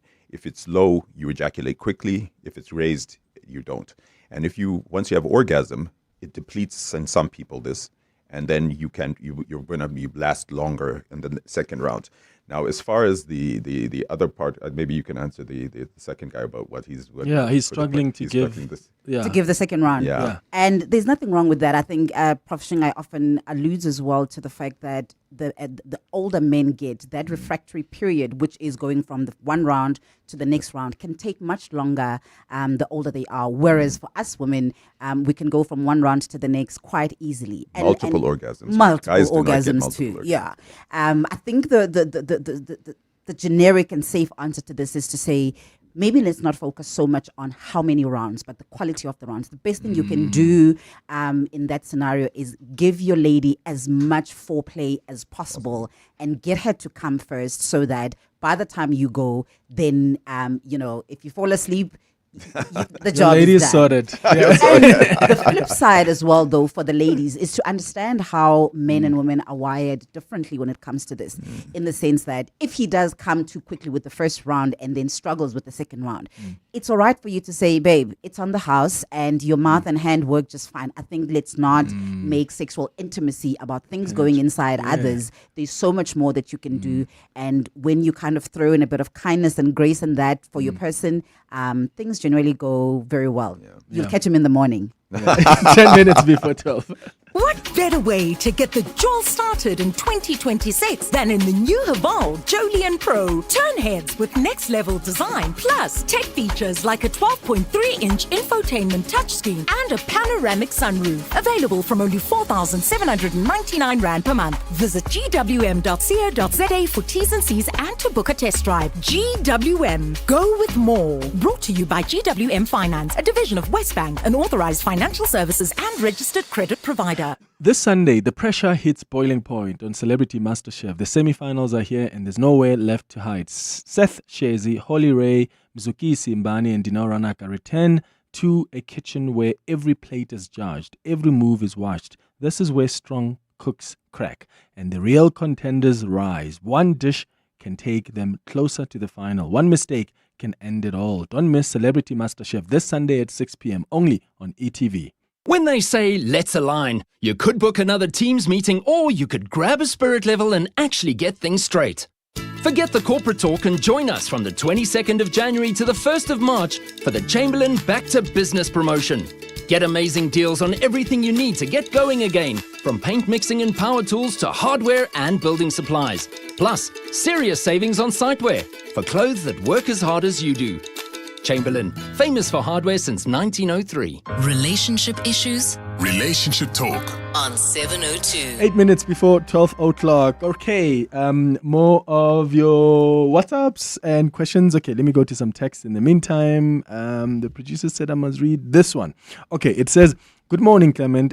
Could you please keep me anonymous? Just a quick one. What will be the problem when one sees blood mixed with the sperm when ejaculating? Whether you are engaged in sexual activity or masturbating, it does not happen often, and I'm at the age of 54. Yeah, the short answer is don't worry too much. The prostate is producing most of what a guy ejaculates with another gland called the seminal vesicle, and sometimes if part of it gets older and dies and stuff, it can come out. I think the important thing is if it's been going consistently. There are some nasty things like prostate cancers and bladder cancers that can cause it. Get yourself seen by your GP or urologist. But in a general rule, 95% of people who have hemospermia, which is what that's called, they have no real issue. But you should still get yourself checked. Okay. Hi, Clement. Can you please ask the doc if there are long-term effects on the body from regular use of honey goat pills? What? Honey goat pills to enhance goat weed is sometimes called erections. Say I use it 3 times a week. Yeah. I think maybe you want to answer. No. What is honey that? goat? What is a honey goat? You see, you're on the mainstream. I'm the problem child. Okay. Goat weed and all of these things, they're basically over-the-counter medications. A lot of them contain the same things like the Viagras and Cialises of the world, but there are some that you get off the market because, for example, like Spanish fly and stuff. They contain a specific chemical called cantheridine, and I'm actually so proud because my mother did her PhD on this about 40 years ago. Yeah. It's a toxin, and it can improve your erections, but how it's doing it is by irritating, because it's an irritant. It causes irritation to the inside pipe of your urine, which then causes you a reflex erection. But it can also cause kidney failure. It can also cause liver failure. It can cause diarrhea. So I would say be careful. I'm not going to judge you, but I would be very careful of things we don't know what's in them. Okay. Morning, Clement. My partner is HIV positive. We use protection when we have sex. Is it preferable for me to take that twice a year injection to be extra cautious? We spoke about this earlier on. The important thing, it's a dual thing. One, your partner, it serves you both if they are virally suppressed. So they have to be on the treatment. And then I think it's always a good idea to use pre-exposure prophylaxis, particularly if you no longer want to use protection. So in a nutshell. I think the danger here is that if she's not on antiretrovirals, she can die from HIV. Yeah. If she's on antiretrovirals, she should have zero, and there should be no danger. And this injection he's talking about, it's just recently released. It's an antiretroviral you can get twice a year. Super expensive, and it's not actually in South Africa yet. But the point is, I think rather get your partner on zero load, and then you don't have to worry. Yeah. Hi, Clement and your guest. My name is, for purpose of this, I'll call myself Bongani. I was recently diagnosed with high blood pressure, and I must say, since then, my libido has actually dropped quite a bit. I am on medication now, and I've been taking nitric oxide from beetroot, and it seems to be improving slightly. So I don't know if your guest has an advice on that. Thank you. Bye. Hi, morning, Clement and your guest there. Just a quick one. Is it okay if you swallow or lick the squeating that comes out when the female partner is ejaculating that? Is it okay? Any health issues or any benefits? Maybe start with your that's your and then I'll go on to the blood pressure. So there is absolutely nothing wrong with it.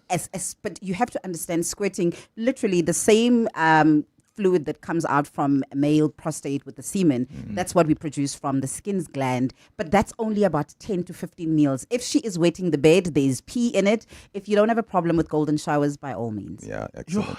Yeah, your blood pressure, remember blood pressure medications, all of them, the majority have an issue with causing a bit of more erectile dysfunction. Yeah. But remember, blood pressure, sugar, diabetes, high cholesterol, they're damaging the inside coating of your blood vessels. They're going to give you heart attacks, strokes, loss of limb. You need to be on treatment. Okay. So what the thing that he's talking about using beetroot, there's no good evidence for it, but nitric oxide is very important for making the blood vessels relax when you get an erection.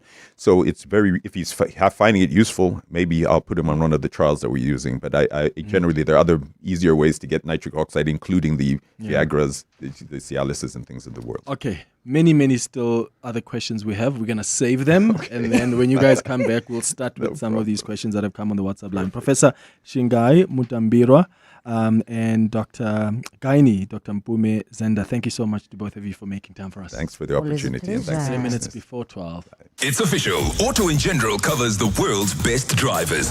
We're proud to be an official tournament partner of Live Golf South Africa 2026, the first on African soil. Stand to win tickets to the event and your share of 100,000 Rand. Here's to a world-class tournament. And the insurer that never misses. Auto in General, never not there. Auto in General is a licensed non-life insurer and FSP T's and C's online. To walk the talk is to turn words into meaningful actions. And it's what we at 702 are committed to doing every day. We are also committed to following the rules set out by the Broadcasting Complaints Commission's Code of Conduct. To give you balanced programming, fair comments, and accurate news. But if we stumble along the way and you feel we are not living up to the code, let us know on comment@702.co.za. And if after that you're still not happy, you can direct your complaint in writing to the Broadcasting Complaints Commission. Email bccsa@nabsa.co.za. For more, visit bccsa.co.za. Building a life across borders starts with choices. Visas, a second passport, citizenship, your child's education abroad. And sometimes those choices can be overwhelming. For 30 years, Sable International has simplified global mobility, including cross-border tax, forex, and wealth management, helping you make the right choices with expertise and care. Build your future beyond borders. Visit us at sableinternational.com. Coming up on the Midday Report with Mandy Wiener. Mandy Wiener, good morning. Happy Friday. How are you? I'm well, thank you. How are you? Good. What's popping today? So Krabbe was sitting in my chair. So find your notes. Yeah, you have to let me find my notes because he was it was his fault. Clement Manyathela has appeared in court today. He's trying to fight his transfer to Supermax. People are going to think I have notes all the time, and I don't. Just for yeah, and she doesn't really. Rachel, she just does today. Rachel Matjeng, Diva, is back on the stand at the Madlanga Commission today. We'll speak to the EFF and the ANC about the refusal by the Speaker to subpoena Brown Mokgotsi and Paul O'Sullivan to the ad hoc committee. Jacob Zuma's just lost in the SCA again. The SCA has dismissed an attempt by him to remove Biddy Downer as prosecutor. And it's Friday, Clem. Sports and good things too. That's the midday report coming up after the news. Thank you for listening to the Friday edition of the Clement Manyathela Show. Let's chat again on Monday between 9 and 12. Have a beautiful day, my friends. Bye-bye. This is EWN. Good afternoon, I'm Khomoza Modise. An investigation is underway into the cause of a fire which broke out at a building in the Johannesburg CBD this morning. It's understood a transformer on the ground floor on corner Bree and Harrison Streets caught fire in the early hours of the morning. Officials say no injuries were reported, although the building is used as both a residential and commercial space. City Power says its technicians are on the scene probing the exact cause of the blaze. Spokesperson Isaac Mangena says the probe